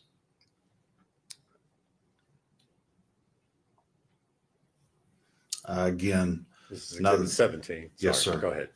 Again, just another photograph of the trash can and the two bags. There's a keyboard there, piece of furniture. Again, the blue tote. Just multiple pictures of kind of like the same thing, same angle, same point of view. Just multiple pictures of that. Again, the trash can again. This is Exhibit 18. for Yes, the sir. record. Sorry. Again, the trash can with the black trash bag inside the trash can, blue tote, other items there inside the playhouse. Agent Fairley, there appears to be something on the inside of the white trash can. Were you able to? Right see that? there. Right there. Okay. What is that we're seeing or looking at? I can't see clearly what that is. I don't know if there's another piece of trash bag. Or, Okay. And Exhibit 19. Again, after this was that black trash bag portion had been pulled away, this was the next layer down inside the trash can, which contained Evelyn Boswell's body, clothed in a pink fleece onesie with penguins and a gray and white fleece blanket. All right. What the portion of the body that you see there is her leg. Okay. Did you in any way disturb or move or do anything with the contents of the trash can? No, is the glove in the top portion of that is my hand. Pulling that back to confirm and take a photograph. That was the only thing we disturbed, Okay. if you will, All right. to take the photograph. And then at that point we stopped and then made the appropriate phone calls to the medical examiner, forensic pathologist, our chain of command, and the DA's office. Okay. All right. Thank you. So what happened after you made those phone calls as far as the investigation was concerned? So after that, like I said, all these people arrived, and our concern is to process the evidence. We did so at the direction of the forensic pathologist. And so what decision was made was on that front porch of that playhouse, which was just right outside the doorway, was to place a body bag there on the front porch. Open, they unzip and they open. So we placed a body bag there, and I brought the trash can out, and we started removing the contents of the trash can onto the body bag that was opened. All right. And did you participate in that process with folks from the medical examiner's office? Yes, sir. It was Laura Parsons, who works with the forensic pathology, and Dr. Matrina Schmidt, who is the forensic pathologist there. And so you actually helped them and assisted them in removing the body from the trash can? Yes, sir. Like I said, the body bag was there, and I removed the contents and the body of Evelyn Boswell onto the body bag where we could start processing what was inside the trash can, which additional evidence was in addition to the body of Evelyn. And was this whole entire process photographed? Yes, sir, it was.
Agent Fraley, I'm going to hand you some photographs and ask you if you can identify what's shown in those.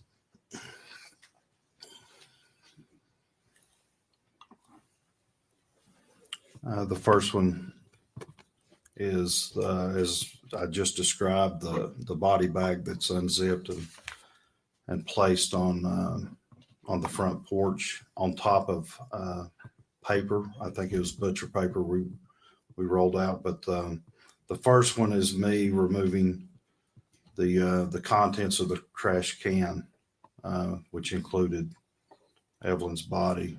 That's my arm in the top portion of that photograph. The second one continues that bag and the contents, Evelyn's body, being removed onto the body bag. The third one, the bag is out of the trash can at that point, and placed onto the body bag. The same contents, different angle, but it now has a evidence marker number 4 beside that. The trash bag and contents. Your Honor, if I need to slow down, I will. The next picture is the trash bag with me pulling back the trash bag, showing what's inside. That depicts a gray and white fleece blanket, and you can see where my hand is. It's a gloved hand. There's some aluminum foil there, evidence marker number 4. Again, a wide angle of the same thing once the trash bag has been removed. It's my hand there in the picture. It shows the body of Evelyn Boswell that's underneath these layers of items. That includes aluminum foil and the gray and white fleece blanket.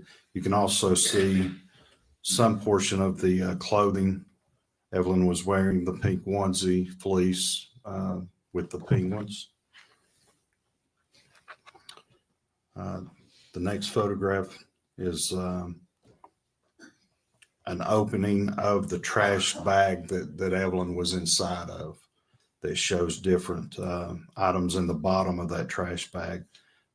Eggshells, fluids of human decomposition, and other items. That's my hand in the top, my foot in the top portion of that photograph. The next photograph is again the same trash bag with the contents that I just described, with the body of Evelyn to the right of that. That's going to be her head and upper portion of her body that's wrapped in this aluminum foil. The next photograph is just the body, again in the same state, with the aluminum foil, the blanket, the onesie. However, in this one with some body fluids that have come out onto the body bag, but there are also some pupa, that is insects, basically in between a larvae stage and an adult stage that were inside the bag as well. That's common with human decomposition. Next picture, same description, same things with that evidence marker number 4. Next picture, different angle, same description, the body of Evelyn, the aluminum foil, the purple onesie with penguins clothing, evidence marker with the insects there. The next picture, we start removing the layers at the direction of the forensic pathologist, the doctor. And this next picture is us removing the aluminum foil that was wrapped tightly around the head of Evelyn. And this is shows my hands and Laura Parsons' hands, who works there at the forensic pathologist office. Next picture, same thing. We're continuing to remove the aluminum foil from her head. So this is the first picture that shows the head of Evelyn and her upper torso. And her head is in a backward position, situated abnormally, where the body had been shoved, that we believe down into the bottom of the trash can.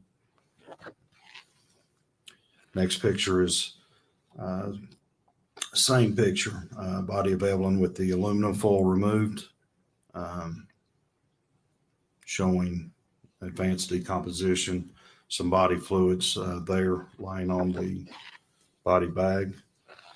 The next picture is a same picture, the body of Evelyn wrapped in this this fleece blanket with the purple onesie, just a different angle on the body bag. Next picture, same thing, a different angle. And then the next picture is where, again, is describing how we're processing this, is removing it a layer at a time. So this is a picture depicting the first part of removing the fleece blanket from Evelyn's body. And then the next picture, it's a black and white photograph with the fleece blanket removed and just showing the body of Evelyn, advanced decomposition. Again, the pupa there, which was numerous of the insect activity. And then a color photograph, the last photograph, same picture of Evelyn's body in the pink fleece onesie there on the body bag with human bodily fluids around her head area. Agent Fraley, the photos that you just described, are they a true and accurate depiction of the process that you all went through Yes, sir. that night in removing Evelyn's body from the trash can? Yes, sir. In the different stages of removing layers. Judge, we would move to make those full exhibits this time. No objection. This first one, 20. First was 20, I don't know what it is.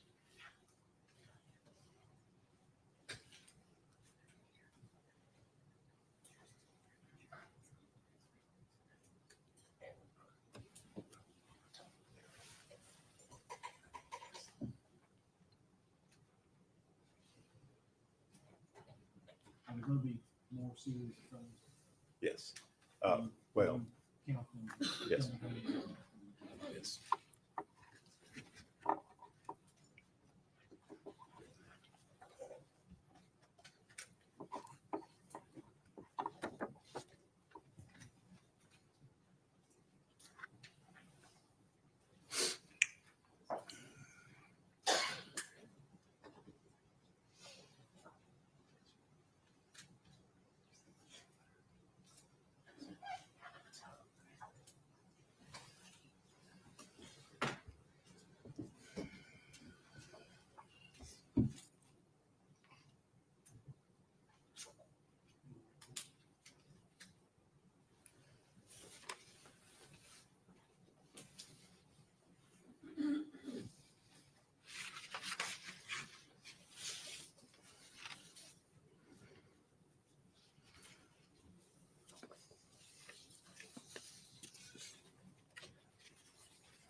And Judge, I would ask at this time if we publish those to the jury. I'll start with Exhibit 20.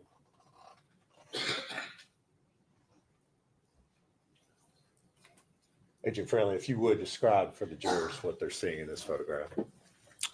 So this is after we removed the trash can from inside the playhouse. Like I said, this is my arm. And it's the first stage of removing the contents of that trash can that included the body of Evelyn.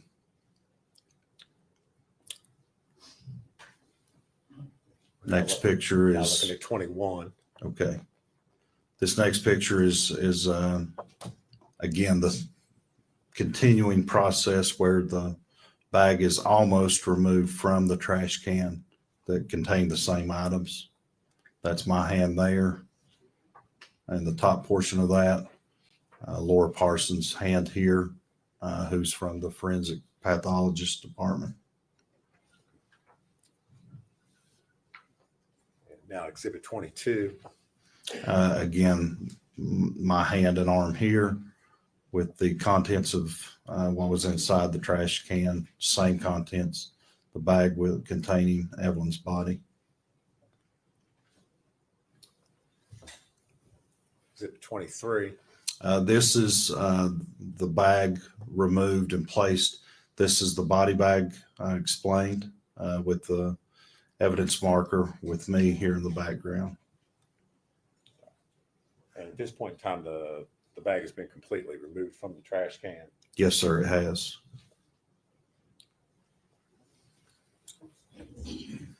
Now showing you exhibit 24. Yes, sir. That's my hand there, starting to remove or peel back that trash can or trash bag. And the first portion of removing that layer that shows, again, the fleece, the gray and white fleece blanket. And then over here, you start to see the aluminum foil that had covered Evelyn's head. All right. So just so that the jury is orientated as far as the photograph's concerned, Evelyn's head, as you all found it, is in the left, as we're looking at the photograph on the left side. As we're looking at this photograph, her head would be right underneath where my hand is, covered in this aluminum foil. It's still inside the bag at this point.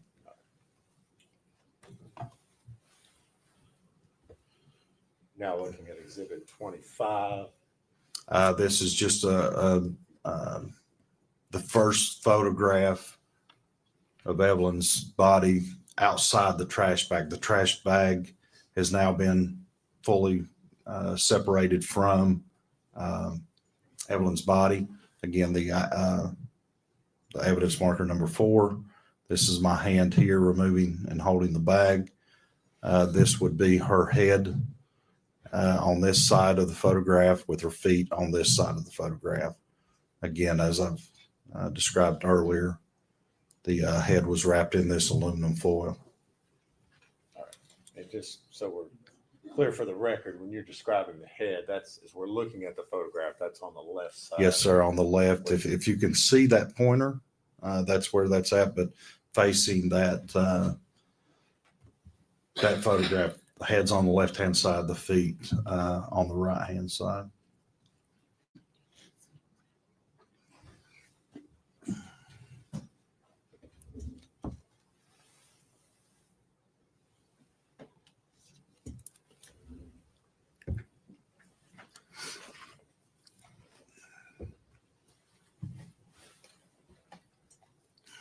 To reconnect the judge.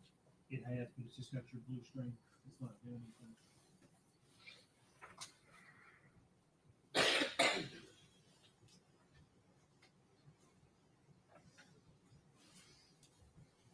Your laptop may have low battery. I don't know if it's plugged in. So,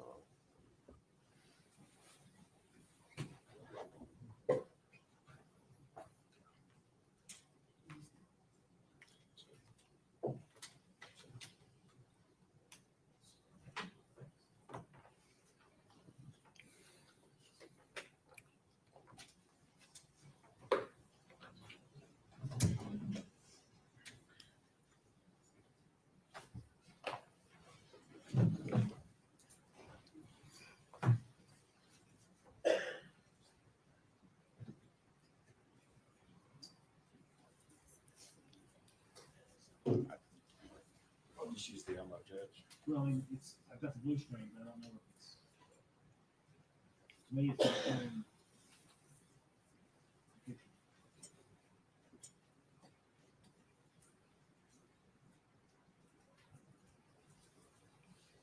You should see what I'm seeing on the table. That monitoring account.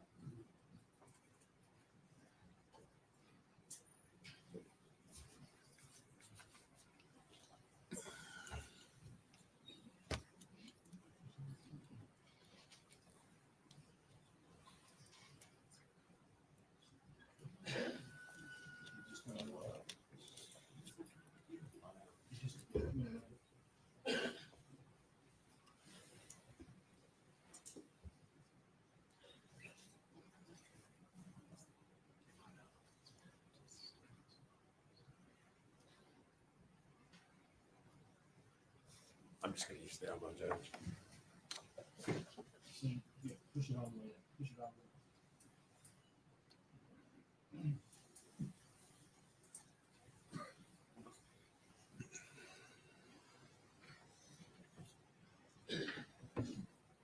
This is 26. This is 25, Judge. Okay. I believe we got disconnected. Agent Fraley, you were describing, looking at the photograph. Evelyn's head is to the left where the foil is that correct? That's correct. Looking as we're seeing it, the left here, this foil is her head, and down near the item marker number 4 is her feet. What's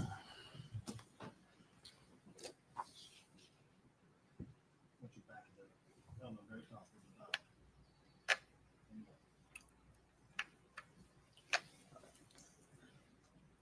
Showing you exhibit 26. Yes, sir. My hand here. Another set of hands, Laura Parsons here. It's looking down into the trash bag that that Evelyn's body was pushed down into, and like I said, there is just assorted trash, eggshells, human decomposition fluids, and then on the right hand portion in the lower section here is that aluminum foil and the blanket with the body of Evelyn right there. And that's right after you all had removed the body from the trash bag. Yes, sir. Now showing you exhibit 27. Again, a similar depiction of the last photograph, just it's a wider angle that's kind of showing the aluminum foil that's full, kind of formed around her head with the rest of her body there down to probably about her upper torso.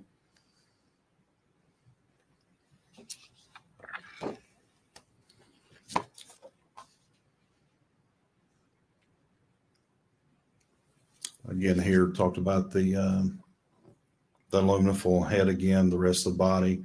Right here's what I'm describing as the insect activity of mid stages of pupa. That is basically in between the larvae section and the adult section of the insect typical as flies. Now looking at exhibit 29. Again, just a different angle of Evelyn's body that's underneath these layers of aluminum foil, fleece blanket, down to her clothing, the purple fleece onesie with the penguins. And At this point in time, you all have not removed any of the items from the body. Is that correct? no, sir. No. Again, what we tried to do at the direction of the medical examiner and forensic pathologist was remove these in layers. As you see, that's each picture's best we could do is a layer, taking it through the trash can to the trash bag to the aluminum foil to the fleece blanket down to the purple onesie. Now looking at exhibit 30. Again, this is kind of just stepping overhead, looking down. Same photograph, Evelyn's body with the foil and the fleece blanket and the evidence marker number 4.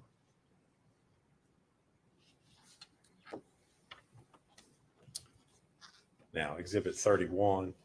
That's the first. Again, as I've described, taking this by layers. So this is us removing the aluminum foil from Evelyn's head. And if you would, describe for the jury the processing. Was this a difficult process? Was it easy? How was the foil attached? The foil was attached, it was compressed. It never occurred to me that when the body of Evelyn was placed or forced or shoved into this trash can, that this was a piece of foil that was just kind of put on there. This appeared to me to be formed around her head with the contours of a face, the eye sockets, how they're concave. This was formed. It wasn't just happened to be there and the body of Evelyn placed there and it just happened to meet up. It was formed. So did it take you all a while to remove the foil from the body? Not long, no. Like I said, once we got there, we Laura Parsons and I separated the layers, as you can see depicting in these photographs. And that's as far as we went. Once we got I think the next one will be the fleece blanket. But once we got to the body of Evelyn and her clothing, which was this purple fleece onesie with penguins on it, we stopped, and I'll continue at that point. All right, I'm going to show you Exhibit 32. Right. Again, this is just the next step, continuing removing that foil from Evelyn's head. Okay. And at this point, it looks like you all have essentially removed all the foil. Yeah. Yes, around sir. her head. Yeah. It's off of the head and being pulled away by Laura Parsons.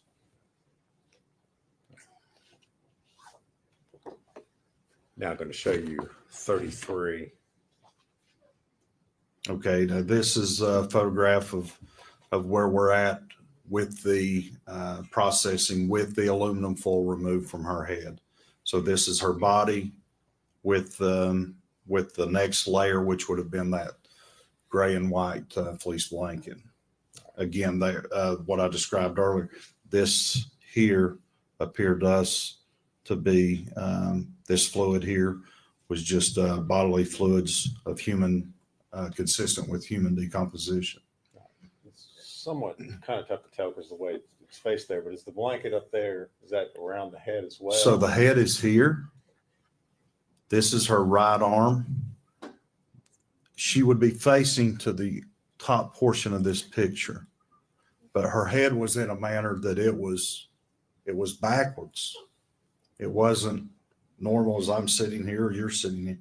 It was backwards, and that's hard to depict here, but her body in this photograph is facing to the top of the photograph with her head tilted backwards toward the bottom of the photograph. That's her right hand right there. That dark portion out of that fleece, that purple fleece onesie. And the color is very dark because of the advanced stages of human decomposition. Now showing you Exhibit 34. So again, this is the same stage in that, where this is on the other side of the body, this being the head, this being the hand I just described, the pink, purple onesie with penguins, and the gray and white fleece blanket. All right. And again, from this angle, are we looking at the blanket there pulled up around the head? Yes, sir. It's covering like it had been pulled up and over the head. So that is the head on the right-hand side of this photograph with the feet on the left-hand side of this photograph.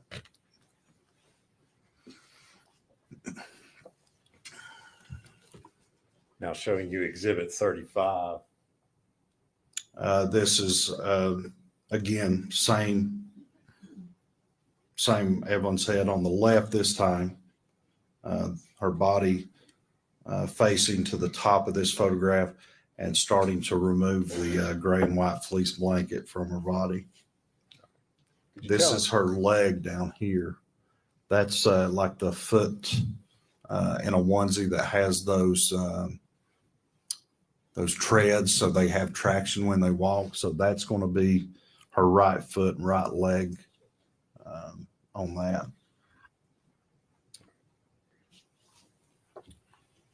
And now showing you Exhibit 36. Again, that's the next picture of the removal from of the fleece blanket, the gray and white fleece blanket with her body there. And you see, again, it's going to be her right arm there and her right hand right there.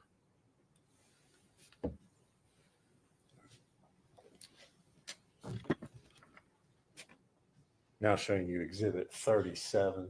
Yes, sir. This is a black and white photo, obviously. Her facing the top of the photograph. This is her right hand. Again, even though it's black and white, it's the consistent with the pictures you saw, the purple fleece onesie with the penguins. And this is her head to the right side of this picture. As we're looking at that onesie, had it been disturbed, or does that show the onesie as you all? That's as we finally removed the fleece blanket. That's the next layer as we found it. Okay, so the onesie was open. Yes. And, sorry, hold on a second.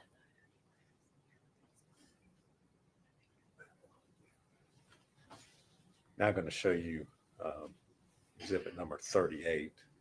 Again, this is the body of Evelyn. That's her head. There's her legs and feet. There's her right hand there on that body bag. If we can, I'd like to go back. I'm going to show you exhibit 37 again. Okay. I don't know if it's The black and white yeah, it's photograph. black and white photograph. Which is, as we're looking at the photograph, where is Evelyn's face? So this is her head on the right-hand side of this photograph. Her body is facing to the top of the photograph, so her face would be right in here on the back side of, kind of looking at the back of her head. Again, it's advanced decomposition. And did the fact that there was advanced decomposition, did that affect your all's ability to be able to, or how you were able to process the scene there? Yeah, I mean, like I said, in conference and at the direction, the medical examiner, the team from forensic center there. Once we got to this last picture of where we were at, the call was made, hey, we're going to stop here. We'll seal her body in the body bag, transport her to the forensic center for an autopsy at that point.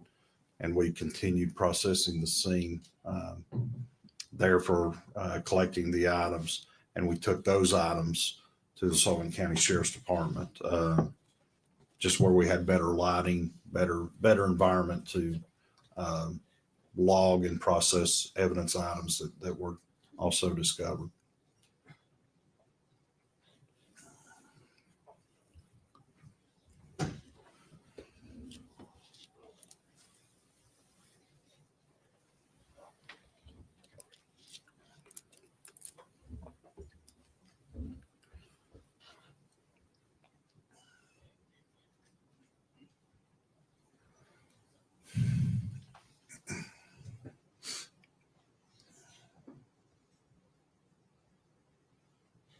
You're gonna go from one set of photos to another set of photos? Yes. Just leave that thing up. Okay. Because when you put it down, it electronically disconnects from the system. It's like, it should be delayed.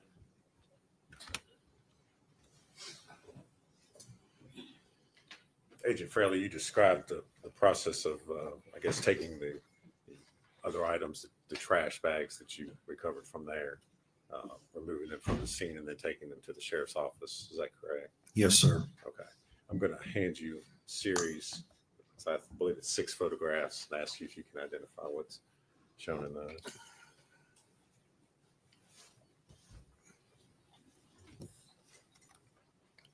This first photograph is a picture looking over the top of the trash can, looking down in it. And the bottom of that, the most notable item is a Martha White chocolate chip wrapper with other items. Was that the trash can the body was found in? Yes, sir, it was. The next one is a photograph of the trash can with Evelyn still in it at this time. This was an earlier photograph taken prior to the removal of Evelyn in the trash can. What's important and noted here is a piece of chewing gum that is attached to the inside wall of the trash can.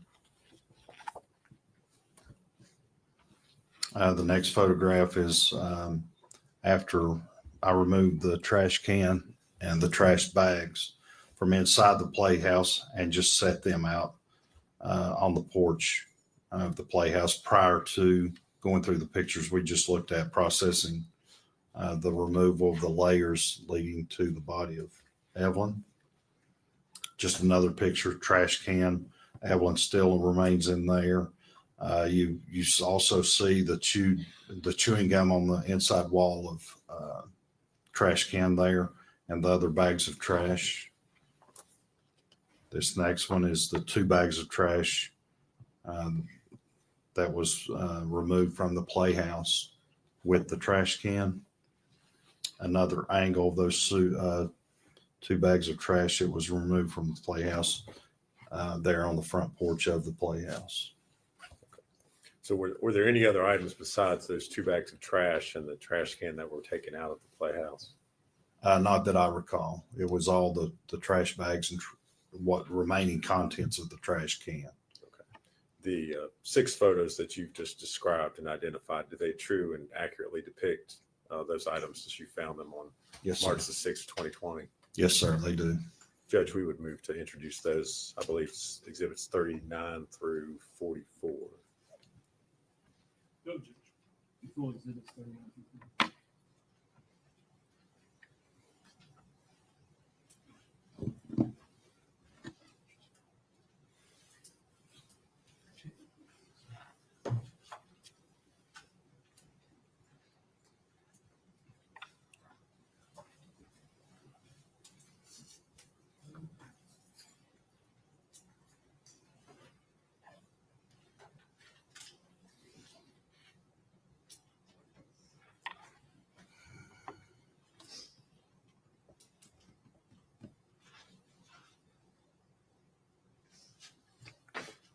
Not asked to publish those to the jury at this time, Judge.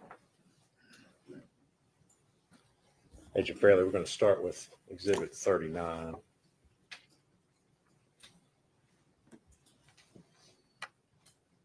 Yes, sir. Again, top view looking down into the trash can.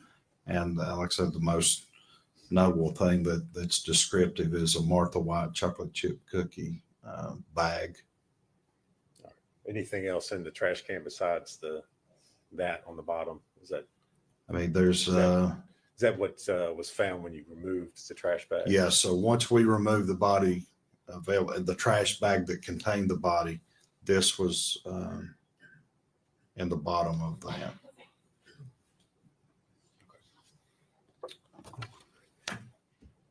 Now showing you exhibit 40.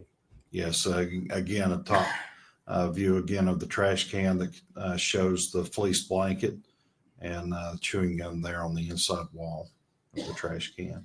And if you would just kind of point out or I'm use sorry, the laser yeah. pointer to show what. Yeah. So this right here, it's a piece of chewing gum that was removed, collected as evidence, and sent to our crime lab.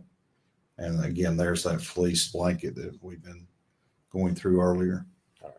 So that was taken before the body was removed from the. Yes, sir. Now showing you exhibit 41. Again, this was prior to processing. This was just simply removing those items. That includes the trash can and these 2 trash bags from inside the playhouse. That's prior to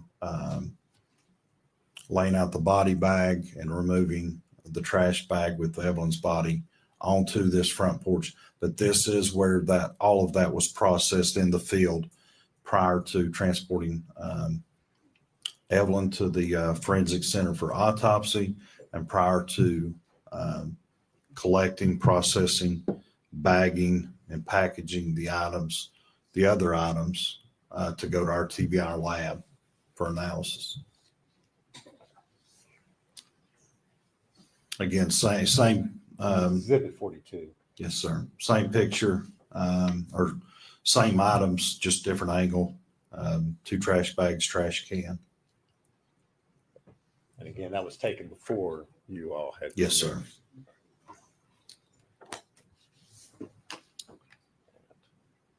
Exhibit 43. Just the 2 trash bags with the trash can out of the view of this particular photograph. And finally, exhibit 44.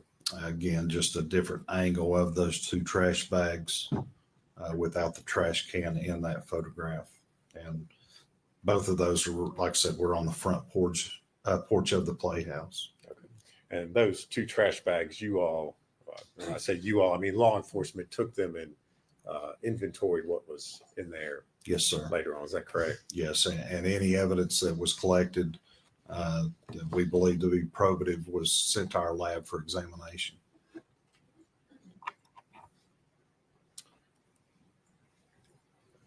Agent Fraley, I know you did and you've described a number of different things that you did in the course of this investigation. Did you personally interview Ms. Boswell during this whole process? Yes, sir, I did. And in the course of your interviews with her, at some point in time, did she make a statement to you in which she finally admitted that Evelyn, in fact, was not missing, but was in fact dead? Yes, sir. On February 25th, at the Sullivan County Sheriff's Department, Sullivan County Sheriff's Detective Jonathan Licklauder and I interviewed Megan. Okay. And at that time, she told you all that, in fact, Megan was deceased. Is that Yes, right? she, Okay. that among other things as well. Okay. Yes, sir. During that interview, did she describe or give any description of the clothing that Evelyn was wearing? She did. Described a purple fleece onesie with penguins on it that she was clothed in. Okay. Did she describe anything else that was with the body or with Evelyn? Yes, she had stated she had wrapped her in a dark fleece blanket. And how did you, I know we've seen pictures, but how did you find Evelyn? What was she wearing and what was she Those wrapped in? exactly what Megan had described to us for the clothing and the blanket. All right. Thank you, Agent Fraley. If you Yes, would sir. answer any questions, Mr. Scott or Mr. Bond. Jury's lunch is here, so we're going to break. We'll be back in about 1:15. So, ladies and gentlemen, I'm going to have you go with the court officer. I'll stand, please.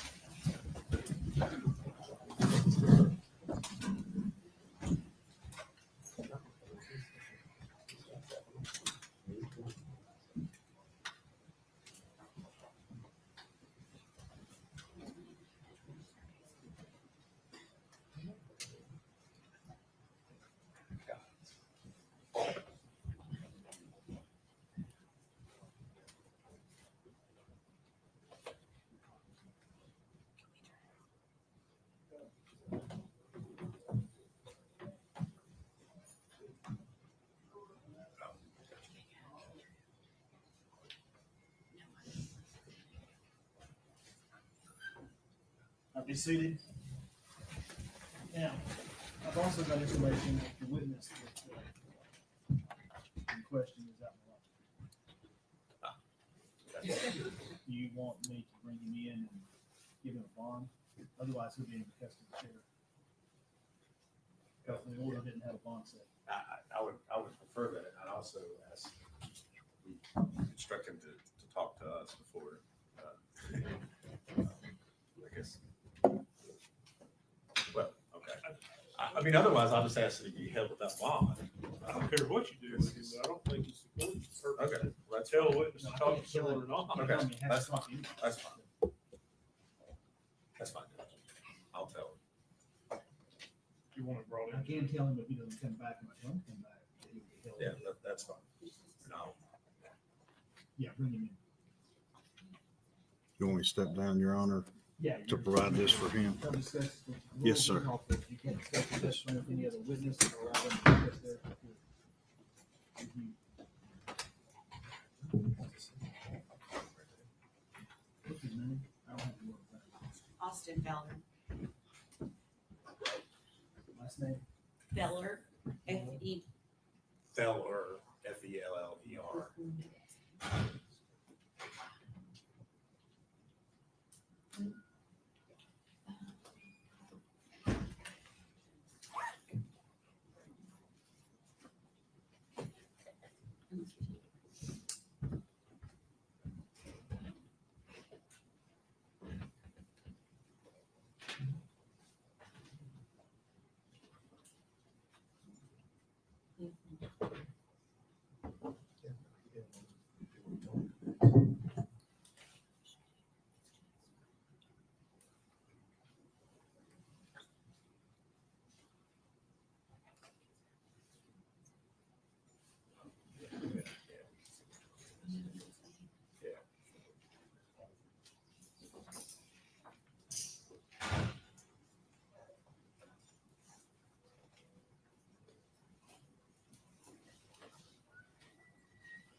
This one?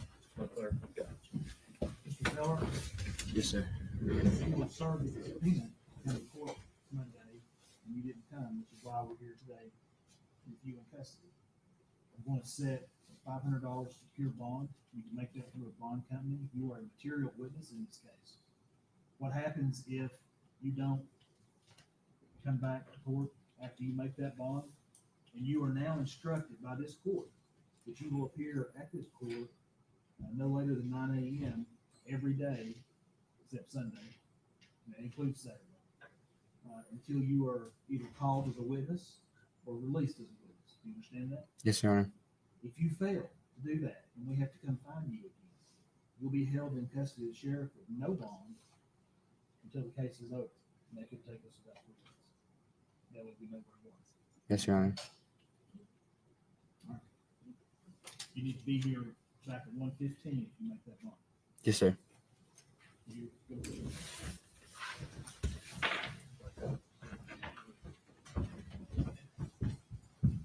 General, if you don't mind, now. If you don't mind, just sort of. Second hold testimony. All right, we'll be back at 1:15. Court stands in recess. Judge, I wanted something with a bond on it. Did you guys remove your mic from your channel? Is this still on? I got sent that off because I thought we were cutting our mic off. Well, I mean, you could told do me it. it was You were still on. Jim told me it was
ask that prior to me cross-examining or asking Mr. Fraley about any statements that Ms. Boswell made to him, that I bring that up outside of the presence of the jury.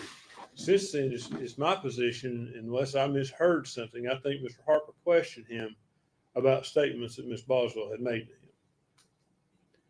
And I think that opens the door for me to be able to cross-examine him about the statements that were made. As a doctrine of completeness, you can put in part of a statement, the whole statement. Judge, I didn't elicit any testimony about what she said. You asked if in a statement to him, she ultimately admitted that the child. Okay. But I mean, for him to listen, I mean, it's self-serving hearsay. I mean, it's, Well, I had to see the statement. well, there's no written statement. Once they, There's no written statement. it's recorded, it's 2 hours long, thereabouts. But once they ask, I think I'm entitled to ask about the entirety of the statement. I think that's the law. It's called, the court's well aware, it's the doctrine of completeness. The case law is complete with it. Judge, it's hearsay. I mean, just it's flat out hearsay for him to try to put that in. It's,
All right, and looking at, the newest edition of Tennessee Law of Evidence, 7th edition.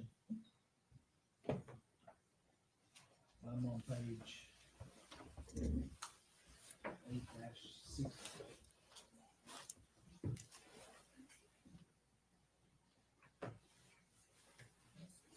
Under Rule 803, 1.2, admission by party opponent. The statement offered against a party that is A, the party's own statement, is not excluded by the hearsay rule. And in the entirety of 806, I'm sorry, of the discussion of Rule 803, 1.2,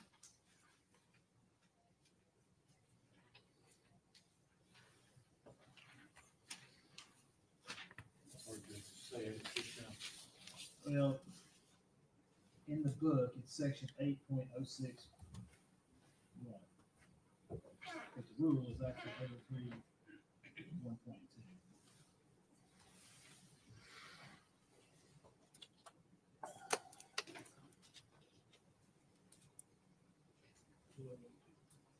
There's no discussion of the rule of completeness as applied to the exclusion of a party opponent admission.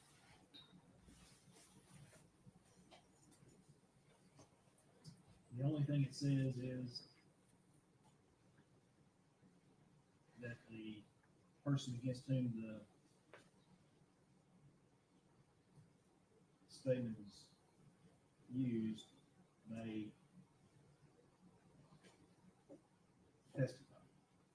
And of course, this is a criminal case, so she's not required to testify. Judge, if the court would refer to Rule 106, Rules of Evidence, I think that discusses the doctrine of completeness in order to process a employee case. The case of State versus Torres from Hold on. Tennessee. This is why we have these issues. That's why I set so many hearings before court. I understand. I didn't expect they would dismiss that count of the indictment today, and do this.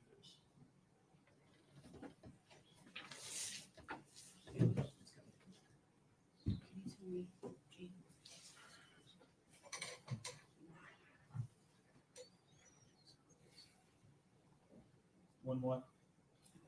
106, Your Honor.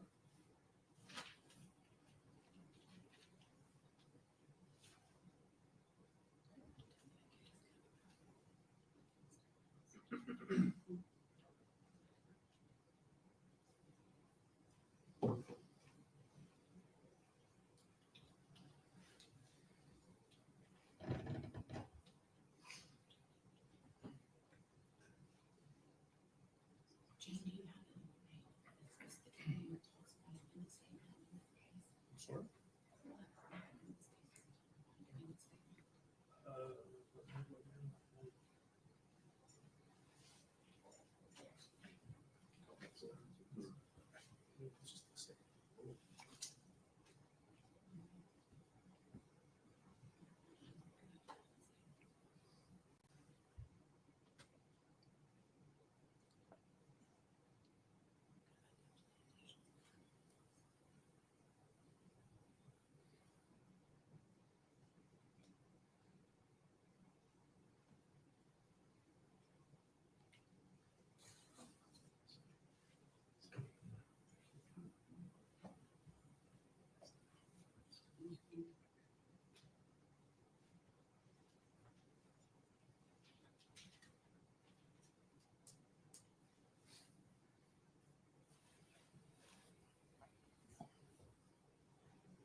117. And that is State versus Brewer.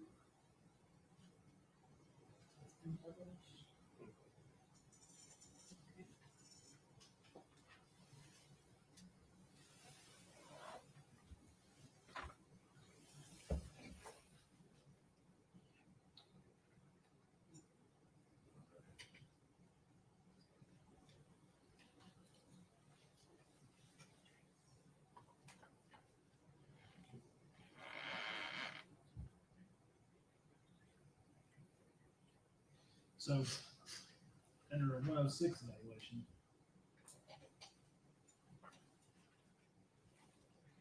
what, I guess the question is, I don't know what the rest of the statement says. Well, that's exactly my point, Judge. There's nothing misleading about what I asked. I didn't ask anything about what Ms. Boswell said. I didn't elicit any testimony whatsoever about a statement that she made. All I asked was whether or not she admitted that she was dead. There's nothing misleading about that, and nothing about what he's going to ask as far as that. All it does is further their theory. It doesn't in any way clear up any misconception or misleading information that I may have presented from that. According to this Torres case, in 2002, in defendant's murder trial, the court erred in denying the admission of the videotape of defendant's statements.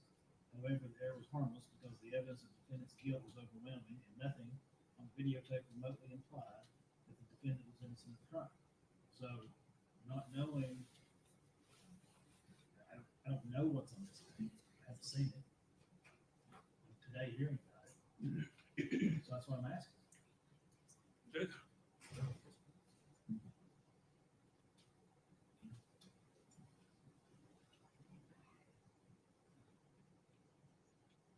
My understanding of that doctrine, it doesn't, I don't have to show that there's something misleading. That's absolutely, it does. I mean, it's right out of the, right out of Can I the. finish? I'll listen to you. I mean, no disrespect to anyone here. I'm not trying to upset anyone. But in Torres, there was an issue about that. There are other cases besides Torres. That's the first one I pulled up. There's a State versus Brewer it's the same thing. It's an issue of fundamental fairness. They ask about the statement, then they say, I can't ask about the parts I want to ask about. And if we need to take a minute, I've asked the court for a minute so we can print a couple of those cases and make sure I want to do this right. I know you want to do it right. You've got the cases, let me have.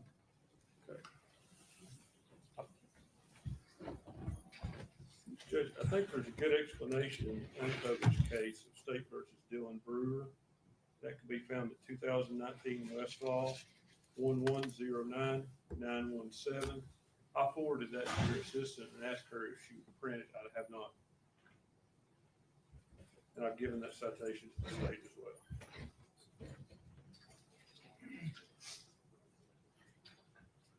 And Judge, I would go back to the part, the rule requires that a writing or recorded statement or part thereof be introduced by a party. I did not introduce any part of her statement. I asked Detective Fraley if she ultimately admitted that her child was dead. I didn't ask what she said. I didn't ask how she did, if she did it, if she admitted she did it, if she said she didn't do it. What you asked was if she made that statement to you, in which she get it. I mean, I don't have her go back. If that's what you want me to do, I mean. And I would further point the court that the footnotes to the rule of completeness 106 clearly talk. Mr. Scott said it didn't, but it clearly says, rule providing that when a writing or written recorded statement or part thereof is introduced by a party, an adverse party may require the introduction at that time of any other part or any other writing which ought in fairness to be considered contemporaneously with it, provides an adverse party a mechanism for putting portions of the writing into context if the portions would otherwise be misleading. There's nothing misleading about what I asked Agent Fraley. He's not trying to clarify anything.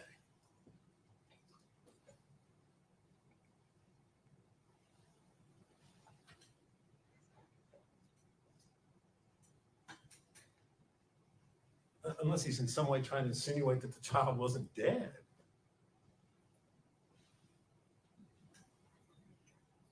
Well, we're gonna take a minute, and I'm gonna look at whatever cases. Did you find her? Yes, Judge, they're having a hard time going through it. We can have a minute, I'll collect and send them back. I just may need the time to do it. Back to your staff. Your Honor, may I step out for a few minutes? Yeah, we'll take, we're still on.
Mr. Scott, you handed me four, I have 3, 4 cases.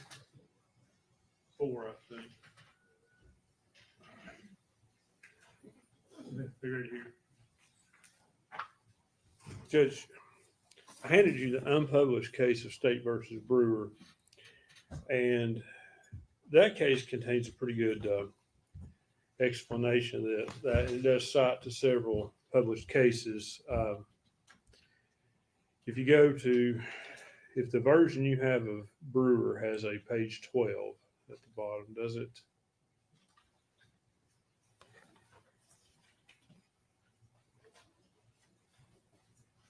Yep. If you go down to the last paragraph of page 12, it talks about 106 is a rule of timing then of admissibility, and talks about whether it's not immediately clear where it would admit the introduction of otherwise admissible hearsay. That paragraph goes on to state, though, however, it has long been the law in the state when a part of a confession or admission is entered into evidence, the defendant is entitled to have the jury consider the entire confession. That cites Curry versus State, 397 Southwest 2nd, 179 at 181. That's Tennessee Supreme Court, 1965. And Samblin v. State, 387 Southwest 2nd, 817 at page 820. And that's, again, Tennessee Supreme Court, 1965. And they go on in this case, they talk about when a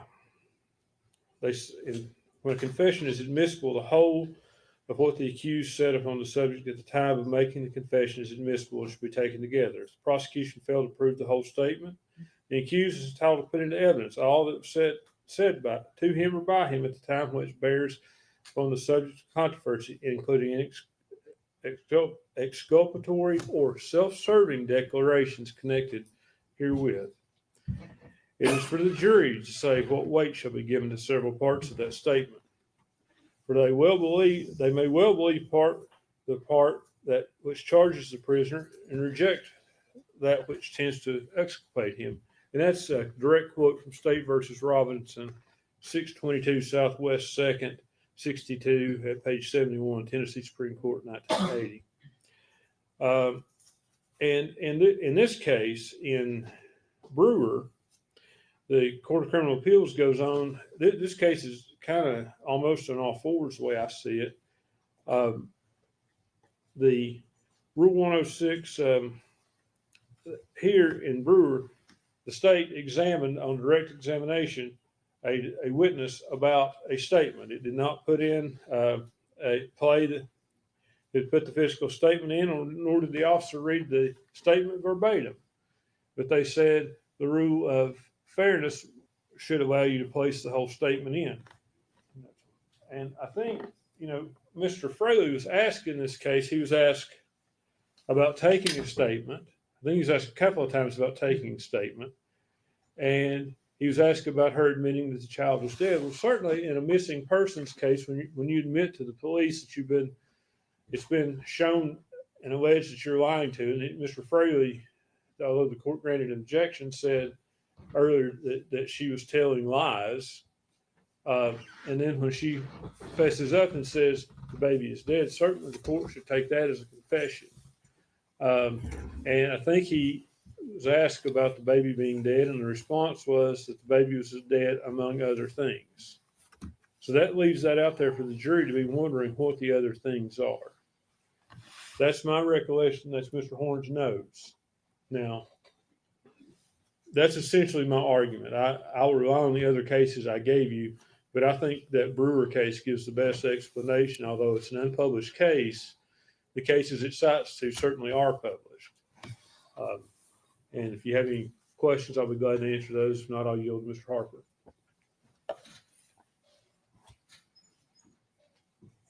Yeah.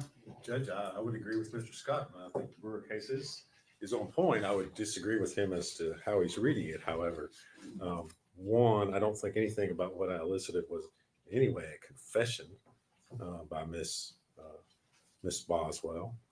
And two, I would rewind a little bit from where Mr. Scott quoted on page 12 of the opinion. Because the danger that we're trying to avoid here is misleading the jury by providing only inculpatory parts or parts that somehow make the defendant put the defendant in a bad light, and not putting forth the parts that are inculpatory or in some way would mislead the jury about the proof. And then the paragraph above where Mr. Scott quoted the rule of completeness that was explained by the Supreme Court, it talks about that the rule must do one of the following, and then it lists 4 things. 1, explain already admitted proof. 2, place admitted proof in context. 3, avoid misleading the trier of fact. Or 4, ensure a fair and impartial understanding of the already admitted proof. Well, what he's trying to elicit doesn't do any of that stuff. See, that's my problem. My problem is I don't know what he's trying to do. Well, I have not been told yet. all right, I guess I'll go ahead. I believe he's trying to elicit that what Miss Boswell told Agent Fraley was that her. Step out.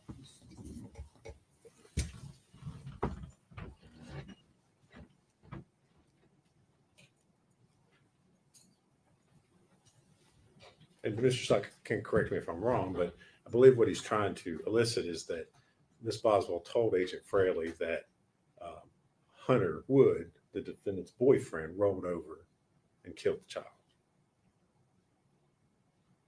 And that was what she told Agent Fraley at that time.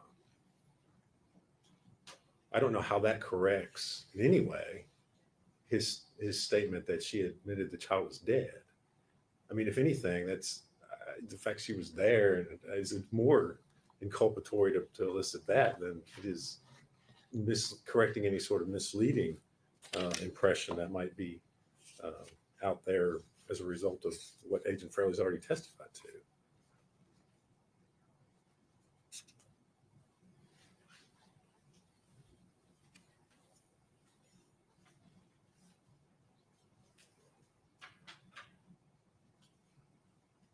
Are you satisfied that that's an accurate summary of what proof is, or do I need to hear the whole 2 hours?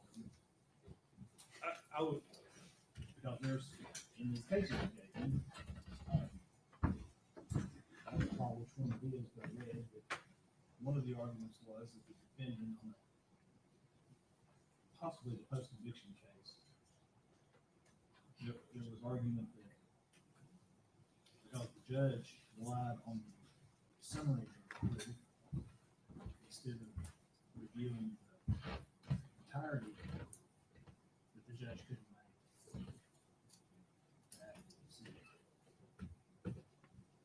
I think, and Mr. Harper can correct me if I'm wrong, I think I'm generally satisfied with what he's saying, but she explained how the baby died, where the baby, or maybe not where the baby went, but I think that Hunter took it in that statement. Am I right about that? Yeah. She gives an explanation.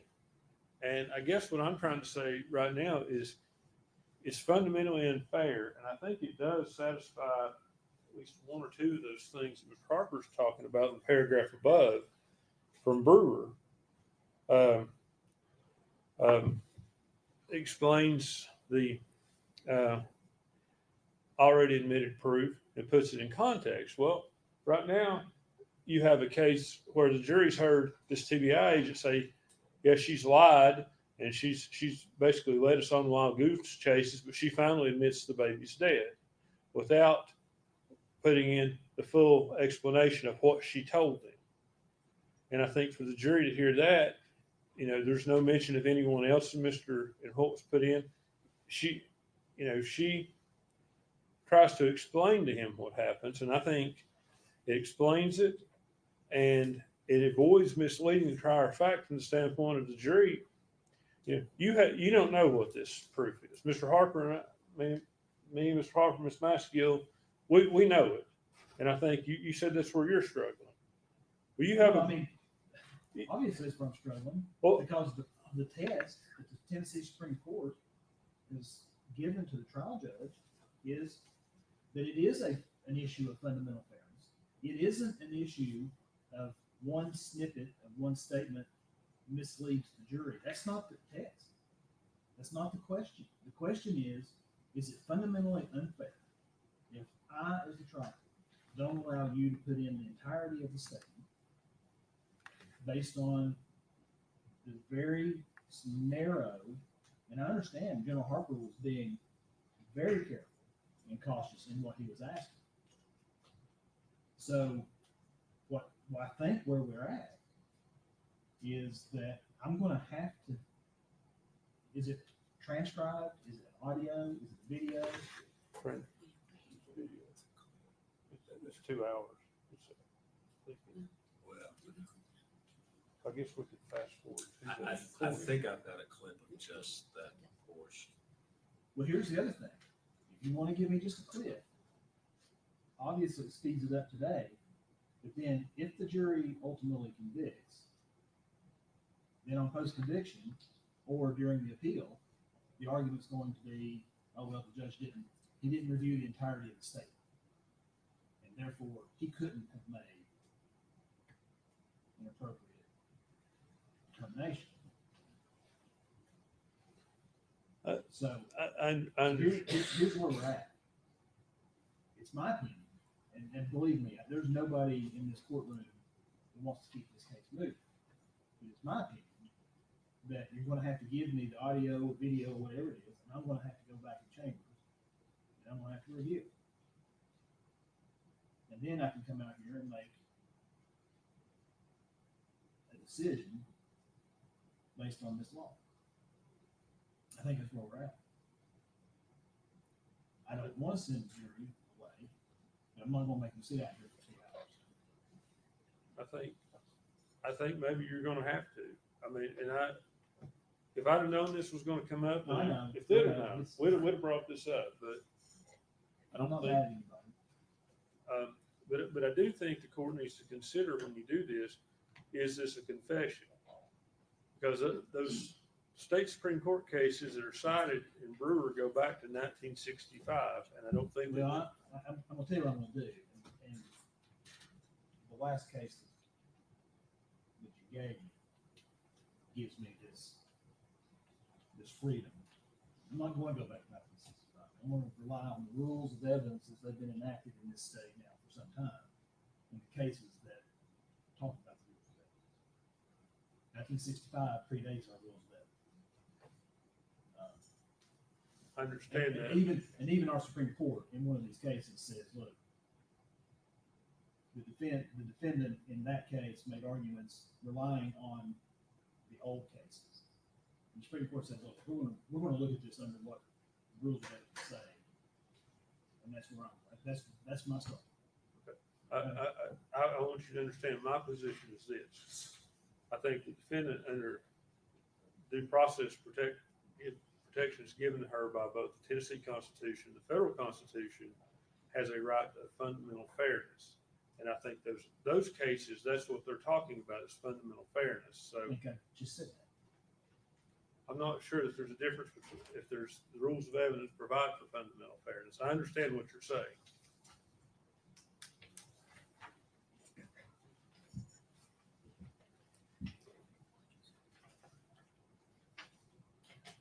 Let's make that exhibit.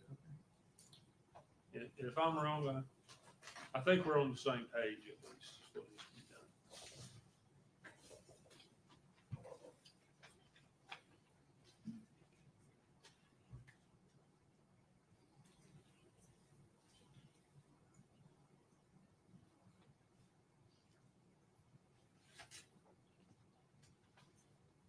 I'll find it. I'll comment about it when we get Yes, sir. where we're at right now. I'm going to have to bring the jury in. I'm going to send them, since this is day one and they've not been to the hotel yet, I'm going to go ahead and just send them to the hotel. So I'm going to have to, is it listen to or watch? It's video. It's video. All right. And we may have the whole issue about whether I can see and hear what's being said. I've had another case where I had Sullivan County videos that I could not hear. These are pretty clear, Judge. There should be able to there shouldn't be any problems. So I need to bring the jury. Well, Lieutenant, so you know, I'm gonna go ahead and send them to the hotel. Yes, sir. Let them get settled in. Yeah, we can say that. Yes, sir. We'll step back from that. But I need to go ahead and- Your Honor, I think if you, did we not get in that other case, I those got- I statements still with the got this. Bluetooth, I still got this. did it work that way?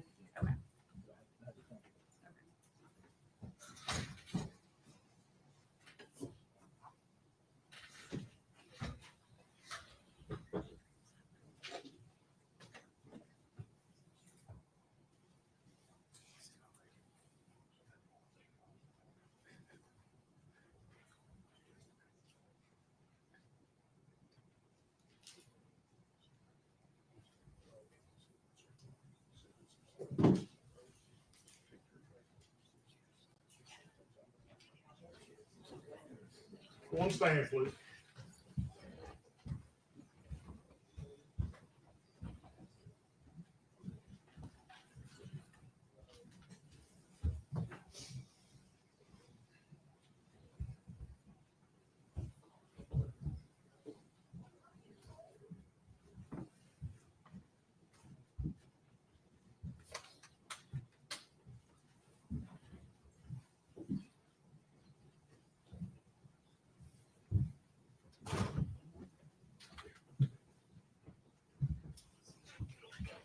You may be seated. Thank you.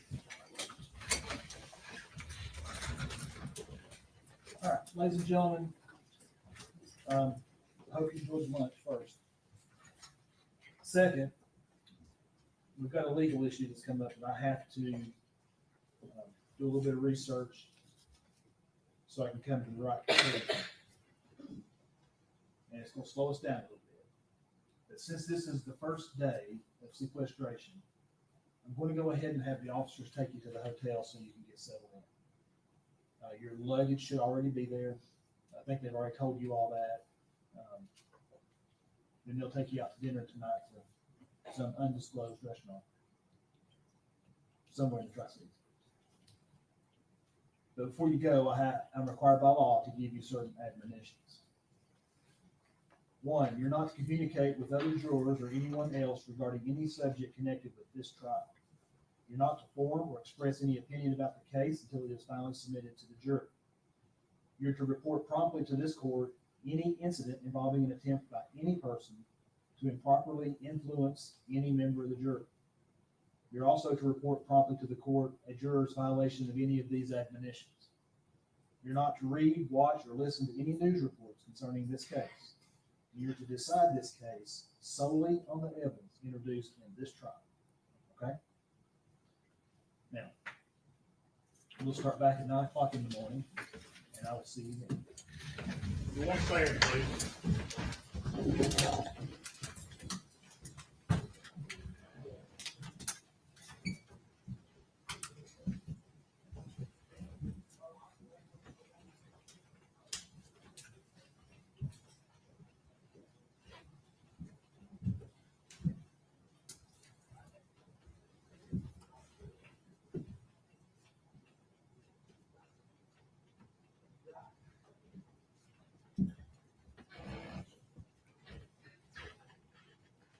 You may be seated. Thank you. All right. So, y'all, we'll be in recess till 8:30 in the morning. I need y'all to get that statement to me, James. May we